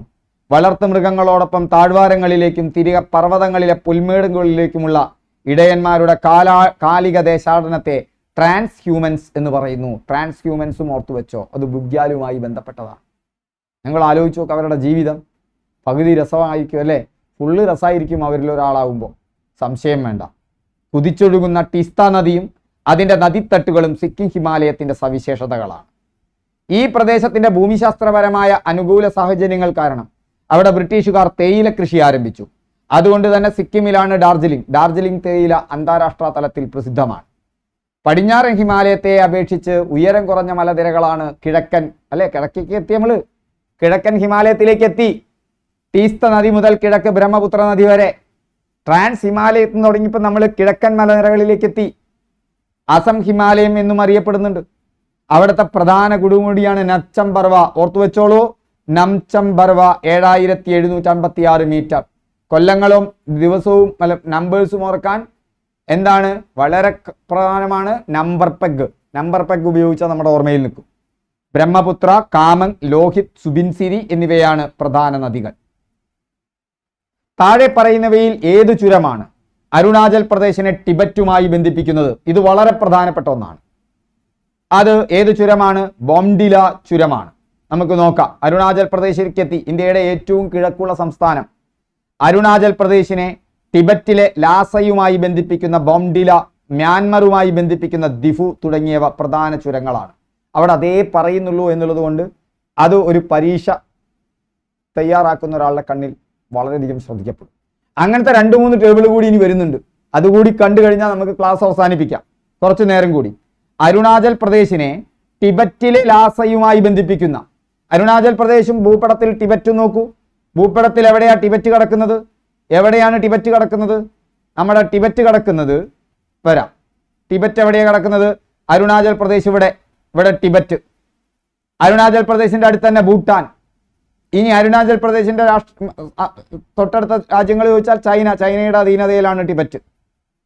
അപ്പൊ അരുണാചൽ പ്രദേശിനെ ടിബറ്റുമായി ബന്ധിപ്പിക്കുന്ന ചുരം, അരുണാചൽ പ്രദേശിനെ ഭൂട്ടാനുമായി ബന്ധിപ്പിക്കുന്ന ചുരം, കിഴക്കൻ കുന്നുകളിലേക്ക് എത്തി നമ്മൾ. മനസ്സിലായില്ലേ? അവിടെ അരുണാചൽ പ്രദേശിനെ ടിബറ്റൻ പ്രദേശവുമായി ബന്ധിപ്പിക്കുന്ന ചുരമേത ബോംഡില. മ്യാൻമറുമായി ബന്ധിപ്പിക്കുന്ന ചുരമേത ദിഫു. നിങ്ങൾ ഈ മാപ്പിന്റെ ഭാഗം ആ ഭാഗം മാത്രം ഒന്ന് വരച്ചു വെക്ക്. എന്നിട്ട് അവിടെ ആ ചുരം 2 വരട്ട ചുരയായി 2 വരയണിടുക ചുരത്തിന്. ആ ചുരത്തിന്റെ പേരെഴുതി വെച്ച് നോക്ക്. കുറേ നിങ്ങളുടെ ഓർമ്മയിൽ നിന്നു. അങ്ങനെ പല ടെക്നിക്കുകൾ ഉണ്ട് നമുക്ക് ഓർമ്മയിൽ നിർത്താൻ. അതൊക്കെ പ്രാക്ടീസ് ചെയ്താൽ തന്നെ ഇതൊക്കെ ഓർമ്മയിൽ നിൽക്കുള്ളൂ. ലോകത്തിൽ ഏറ്റവും കൂടുതൽ മഴ ലഭിക്കുന്ന പ്രദേശങ്ങൾ നിങ്ങൾക്കറിയാലോ. ചിറാപുഞ്ചിയും മൗസിൻഡ്രോവുമാണെന്ന്. അതെവിടെയാ? അത് ഏത് കുന്നിൻ ചെരുവുകളിലാ? ഈ പുസ്തകത്തിൽ പറയുന്നുണ്ട്. അത് പൂർവാചൽ കുന്നുകളിലാണ്, കിഴക്കൻ കുന്നുകളിലാണ്. ഈ പൂർവാചൽ എന്ന് കേട്ടാൽ നിങ്ങൾ പേടിക്കേണ്ട, കിഴക്കൻ കുന്നുകളെയാണ് പൂർവാചൽ കുന്നുകൾ എന്ന് പറയുന്നത്. ഓക്കെ, അപ്പോൾ പൂർവാചൽ കുന്നുകൾ, ബ്രഹ്മപുത്ര താഴ്വരയ്ക്ക് കിഴക്ക് ഹിമാലയ പർവ്വതം, കിഴക്ക് ഹിമാലയ പർവ്വതം, വടക്ക് തെക്ക് ദിശയിൽ അരുണാചൽ പ്രദേശ് മുതൽ മിസോറാം വരെ താരതമ്യേന ഉയരം കുറഞ്ഞ കുന്നുകളായി കാണപ്പെടുന്നു. ബ്രഹ്മപുത്ര താഴ്വരയ്ക്ക് കിഴക്ക്, ഹിമാലയ പർവ്വതം വടക്ക്, തെക്ക് ദിശയിൽ അരുണാചൽ പ്രദേശ് മുതൽ മിസോറാം വരെ, വടക്ക് തെക്ക് ദിശയിൽ. ബ്രഹ്മപുത്ര താഴ്വരയ്ക്ക് കിഴക്ക് ഹിമാലയ പർവ്വതം, വടക്ക് തെക്ക് ദിശയിൽ അരുണാചൽ പ്രദേശ് മുതൽ മിസോറാം വരെ. നമുക്ക് നോക്കാം എന്താണ് സംഭവം എന്നുള്ളത്. ഉയരം കുറഞ്ഞ കുന്നുകളാണ്. ബ്രഹ്മപുത്ര താഴ്വരയ്ക്ക്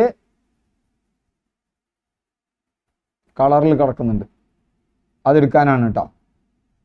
എവിടെയോ കളറിൽ, ഇതല്ല, ഇതാ ബ്രഹ്മപുത്ര താഴ്വരയ്ക്ക് കിഴക്ക്. കിഴക്ക് എന്ന് പറഞ്ഞാൽ ഈ ഭാഗം, ഇതാ ബ്രഹ്മപുത്ര താഴ്വര, അതിന്റെ കിഴക്ക്. ക്ലിയർ ആവുണ്ടോ? പിന്നെയോ ബ്രഹ്മപുത്ര താഴ്വരയ്ക്ക് കിഴക്കാണ്. പിന്നെന്താ പ്രത്യേകത പറയൂ? പിന്നെ മിസോറാം മുതൽ ഏതുവരെ?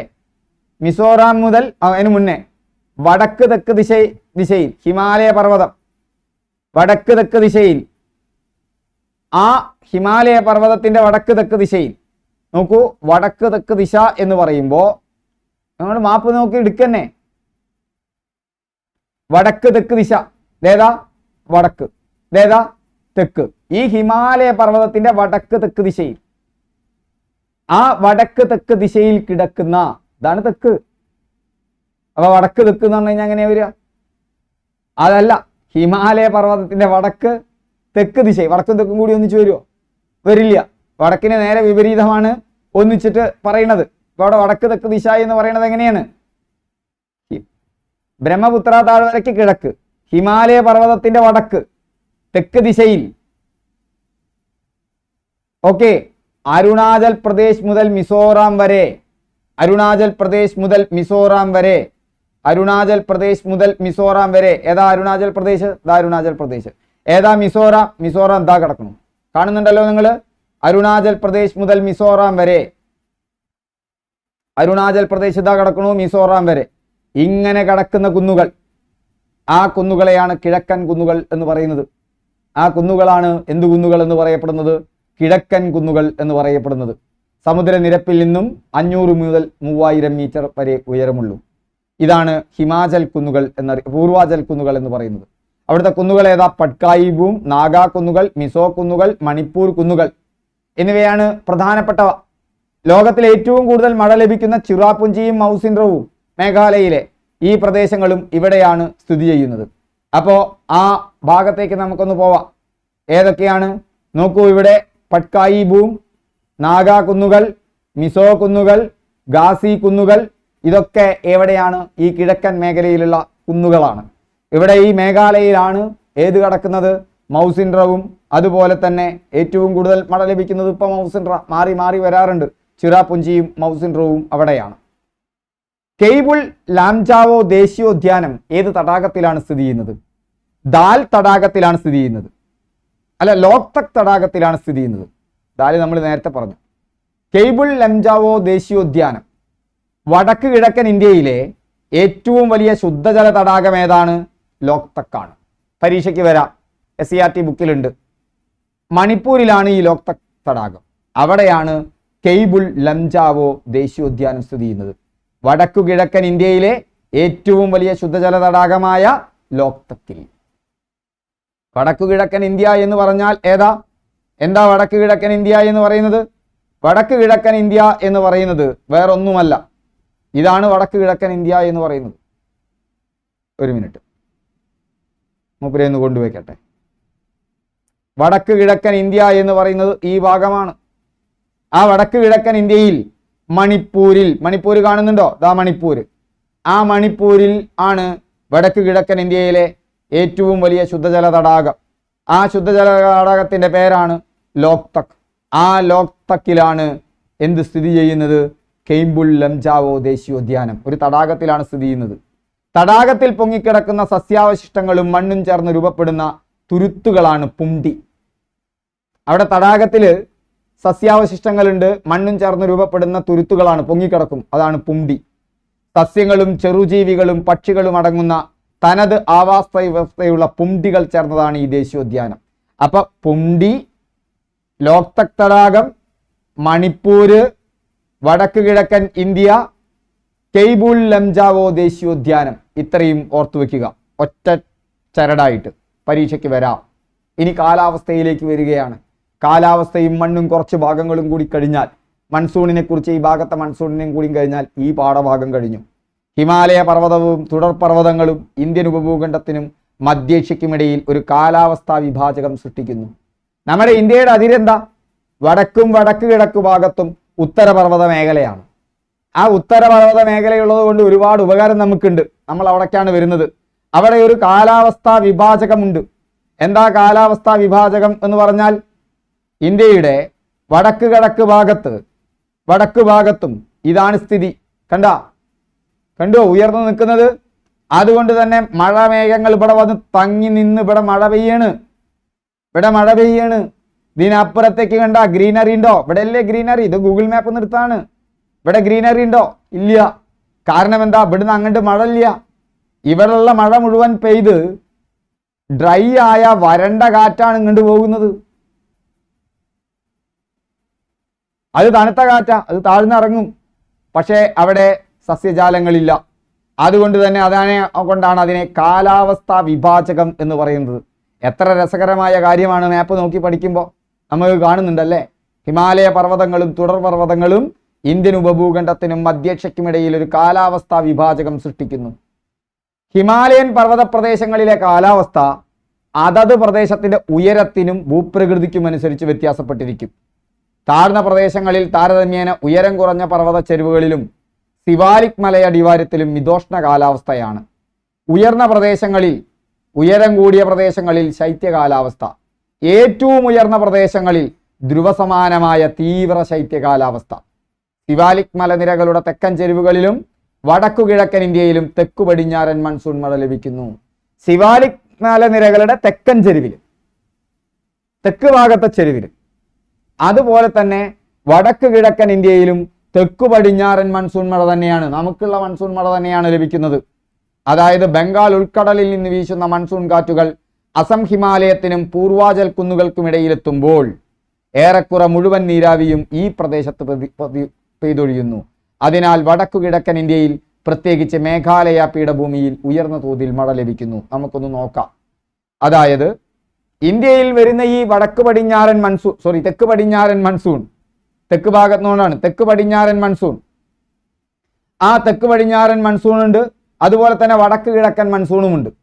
മേഘാലയയിലും ഒക്കെ കൂടുതൽ മഴ ലഭിക്കുന്നത് ഏത് മൺസൂണിൽ നിന്നാണ്? ബംഗാൾ ഉൾക്കടലിൽ നിന്ന് വീശുന്ന മൺസൂണാണ്. നമുക്ക് അറബിക്കടലിൽ നിന്ന് വീശുന്ന മൺസൂണാണ്. അവിടെ മഴ ലഭിക്കുന്നത് തെക്ക് പടിഞ്ഞാറൻ മൺസൂണാണ്. കേരളത്തിലും ലഭിക്കുന്നുണ്ട്. പക്ഷെ തെക്ക് പടിഞ്ഞാറൻ മൺസൂണിൽ അറബിക്കടലിൽ നിന്നുള്ള കാറ്റാണ് നമുക്ക് കിട്ടുന്നത്. പക്ഷേ മറ്റൊരു ഏതാ കിട്ടുക? മറ്റുള്ള സ്റ്റേറ്റ് വെച്ചാൽ ഈ വടക്ക് കിഴക്കൻ ഭാഗമുള്ളവർക്ക് എവിടെയാ കിട്ടുക? നിങ്ങൾക്കറിയാലോ, കിടക്കുന്നത് ബംഗാൾ ഉൾക്കടലിന്റെ ഈ ഭാഗത്തല്ലേ. അപ്പൊ ഇത് രണ്ട് പിരിവുകളുണ്ട് മൺസൂണിന്. മൺസൂൺ കാറ്റുകൾക്ക് രണ്ട് പിരിവുണ്ട്. ഒന്ന് അറബിക്കടൽ ശാഖ, ഒന്ന് ബംഗാൾ ഉൾക്കടൽ ശാഖ. അറബിക്കടൽ ശാഖയാണ് കേരളത്തിലൂടെയും ഈ പശ്ചിമ തീരത്തൂടെയും വീശുന്നത്. ബംഗാൾ ഉൾക്കടൽ ശാഖ ഇങ്ങനെ വീശാറില്ല. ബംഗാൾ ഉൾക്കടൽ ശാഖ ഇങ്ങനെ വീശി ഇങ്ങനെ കയറിപ്പോവും. ക്ലിയർ? അതുകൊണ്ടാണ് ഈ പ്രദേശങ്ങളിൽ മഴ കുറവാകുന്നത്. അപ്പൊ ഇങ്ങനെ പോകുന്ന ഈ ബംഗാൾ ശാഖയെ മ്യാൻമാറിലുള്ള നോക്കൂ അരക്കൻ കുന്നുകൾ തടഞ്ഞു നിർത്തി എങ്ങനെ തന്നെ കൊണ്ടുപോകും? നമ്മുടെ വടക്ക് കിഴക്കൻ സംസ്ഥാനങ്ങളിലേക്ക് കൊണ്ടുപോകും. അതിനെ ഇവിടെ പൂർവാചൽ കുന്നുകൾ തടഞ്ഞു നിർത്തും. അങ്ങനെ അസമിലും മേഘാലയയിലും ഒക്കെ അടിപൊളി മഴ കിട്ടും. അങ്ങനെയാണ് ഇവിടെ കൂടുതൽ മഴ കിട്ടുന്നത്. കാരണം ഈ കാറ്റ് മുഴുവൻ അങ്ങണ്ടാ കയറിപ്പോണത്. ഇവിടെയാണ് വെച്ചാൽ തടഞ്ഞു നിർത്തി മഴ പെയ്യിപ്പിക്കുകയാണ്.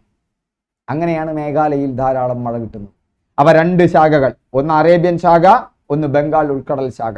തെക്ക് പടിഞ്ഞാറൻ മൺസൂൺ എന്ന് പറയുന്നത് എന്തുകൊണ്ടാണ്? തെക്ക് പടിഞ്ഞാറൻ മൺസൂൺ എന്ന് പറഞ്ഞാൽ ഒരു കാറ്റാണ്. കാറ്റിന് പേര് കാറ്റ് എവിടെ നിന്ന് വീശുന്നു എന്നുള്ളതിനെ അടിസ്ഥാനമാക്കിയിട്ടാണ്. എവിടേക്ക് വീശുന്നു എന്നുള്ളതല്ല. ഞാൻ പറഞ്ഞിട്ടുണ്ട്, മാപ്പിൽ താഴെയുള്ള ഭാഗം തെക്ക് ഭാഗമാണ്. നമ്മൾ എഴുതി തുടങ്ങുന്ന ഭാഗം പടിഞ്ഞാറ് ഭാഗമാണ്. ഇവിടുന്നാണ് ഈ കാറ്റ് വരുന്നത്. ഇതിന്റെ രണ്ട് ശാഖകളാണ്. അതുകൊണ്ട് ഇത് തെക്ക് പടിഞ്ഞാറൻ മൺസൂണാണ്. അതിങ്ങോട്ട് തെക്ക് പടിഞ്ഞാറോട്ടന്നെ വീശുന്നത്. ആരാ മൂപ്പരെ ഡൈവേർട്ട് ചെയ്ത് വിടുന്നതിൽ പങ്ക്? ഈ അരക്കൻ കുന്നുകളാണ്. നോക്കൂ, ഇവിടെ ഈ ആരവല്ലി പർവ്വതനിരയുണ്ട്. അതിങ്ങനെ വിലങ്ങനെ ആയിരുന്നുവെങ്കിൽ ഈ ഭാഗത്തുള്ളവരുടെ കാര്യം കട്ടപ്പുകയേനെ. നമ്മുടെ കേരളത്തിൽ മഴ പെയ്യുമ്പോൾ തമിഴ്നാട്ടിൽ മഴ പെയ്യാത്തത് എന്താ? പശ്ചിമഘട്ടം ഇവിടെ തടഞ്ഞു നിർത്തണോണ്ടാ. ഇങ്ങനെ പല പ്രത്യേകതകളുമുണ്ട് മൺസൂണിന്. മാപ്പ് നോക്കി പഠിച്ചാൽ നമുക്കിത് ഈസി ആയിട്ട് പിടികിട്ടും. ഓക്കെ, നമുക്ക് തിരിച്ചു പോകാം. അപ്പോൾ ക്ലാസ്സിനൊക്കെ മനസ്സിലായോ? നീണ്ടുപോയോ? ബോറടിക്കുന്നുണ്ടോ എന്നൊക്കെ ഒന്ന് പറഞ്ഞാൽ അവസാനം വരെ കാണുന്നവർ പറഞ്ഞാൽ നന്നായിരുന്നു.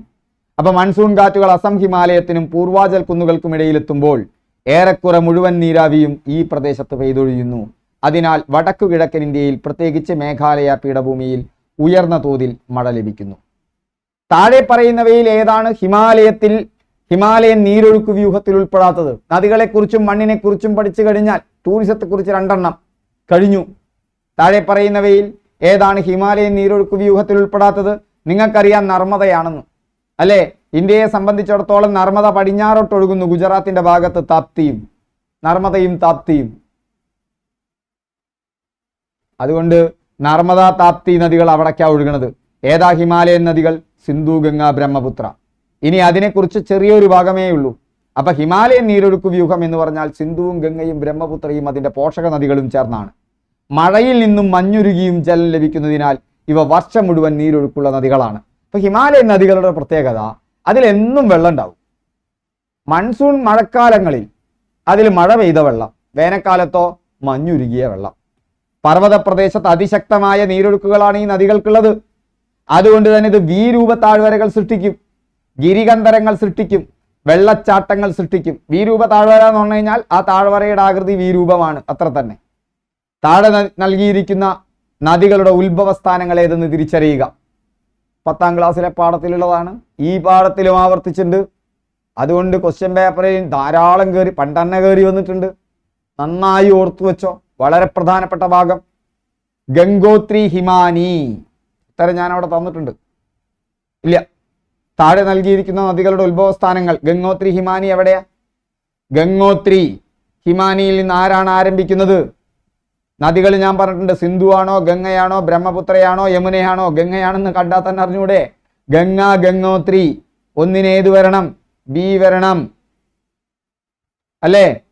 അപ്പൊ ഇവിടെ ഏതാണ് ഇവിടെ തുടങ്ങിയിട്ടുള്ളത്?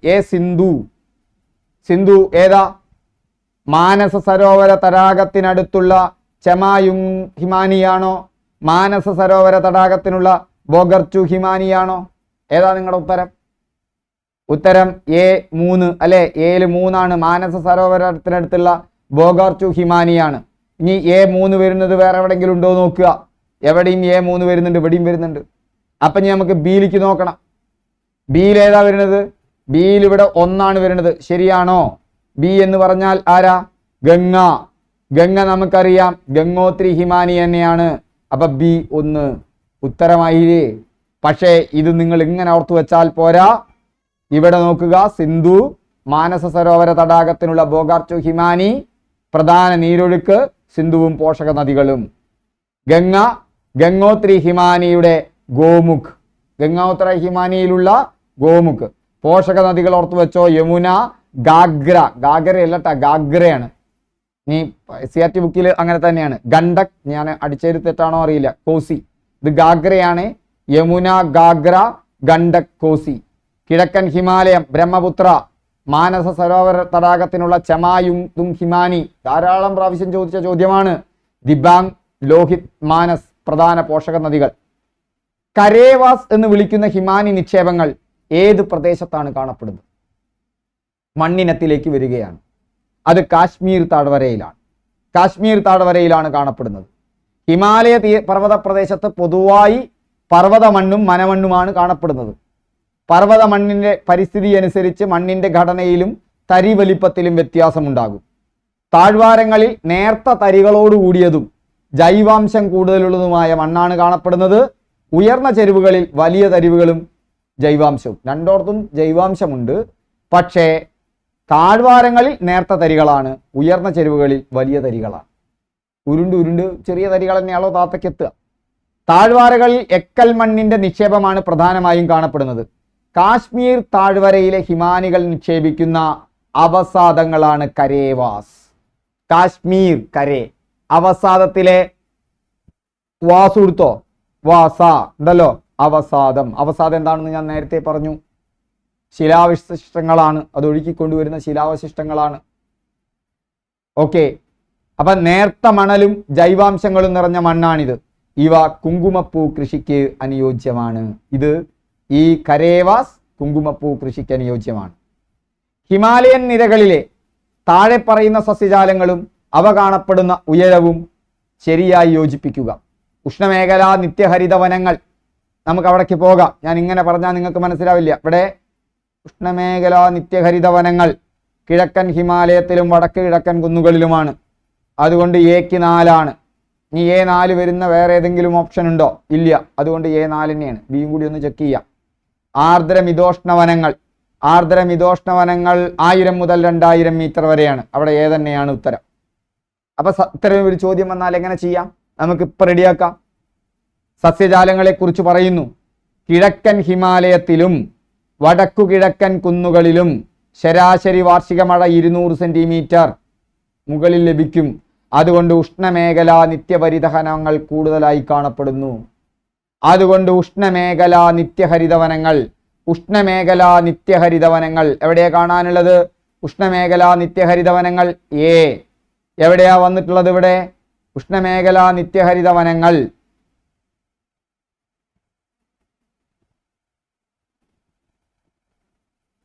ഇവിടെ താഴ്വരകളിലും ഉയരം കുറഞ്ഞ ചെരുവുകളിലുമല്ല, കിഴക്കൻ ഹിമാലയത്തിലും വടക്കു കിഴക്കൻ കുന്നുകളിലും. ഇങ്ങനെ തന്നെയാ ചോദ്യം വരിക. ആ ടെക്സ്റ്റ് ബുക്ക് നിന്ന് എടുത്തത് കണ്ടുവോ? അപ്പൊ അവിടെ ഉഷ്ണമേഖലാ നിത്യഹരിതവനമാണ് ഇവിടെ ഉണ്ടാവുന്നത്. ഓക്കെ, ഇനി ഉയരം കൂടുന്നതിനനുസരിച്ചിട്ട് അല്ലേ, ഇനി അങ്ങനെ ഓരോന്നും എടുത്ത് നിങ്ങൾ നോക്കുക. ഇനി ഉയരത്തിനനുസരിച്ച് നിത്യഹരിതവനങ്ങൾ മുതൽ ശൈത്യമേഖലാ സസ്യജാലങ്ങളായ തുന്ദ്ര വരെയുള്ള സസ്യജാലങ്ങളുടെ തുടർച്ച ഇവിടെ കാണാം. താഴ്വരകളിലും ഉയരം കുറഞ്ഞ പർവ്വത ചെരുവുകളിലും അർദ്ധ നിത്യഹരിതവനങ്ങൾ, ഇലവൊഴിയും വനങ്ങളും കാണപ്പെടുന്നു. 1000 മുതൽ 2000 മീറ്റർ വരത്തെ ഉയരത്തിൽ ആർദ്രമിതോഷ്ണ വനങ്ങൾ കാണാം. ഒരു നോട്ടാക്കി എഴുതി വെക്കുക, റിട്രീവ് ചെയ്യുക, ഒരു കോഡ് ഉണ്ടാക്കുക, പഠിച്ചു വെക്കുക. പരീക്ഷയ്ക്ക് വരാൻ സാധ്യതയുണ്ട്. UPSC എക്സാമുകൾക്ക് ഈ ചോദ്യം വരാറുണ്ട്. അപ്പൊ ഇവിടുന്ന് ഒരു ചോദ്യം വരിക, ഈ ടൈപ്പ് ചോദ്യങ്ങളാണ് വരിക. PSCക്കും വന്നിട്ടുണ്ട് +2 ലെവലിലൊക്കെ.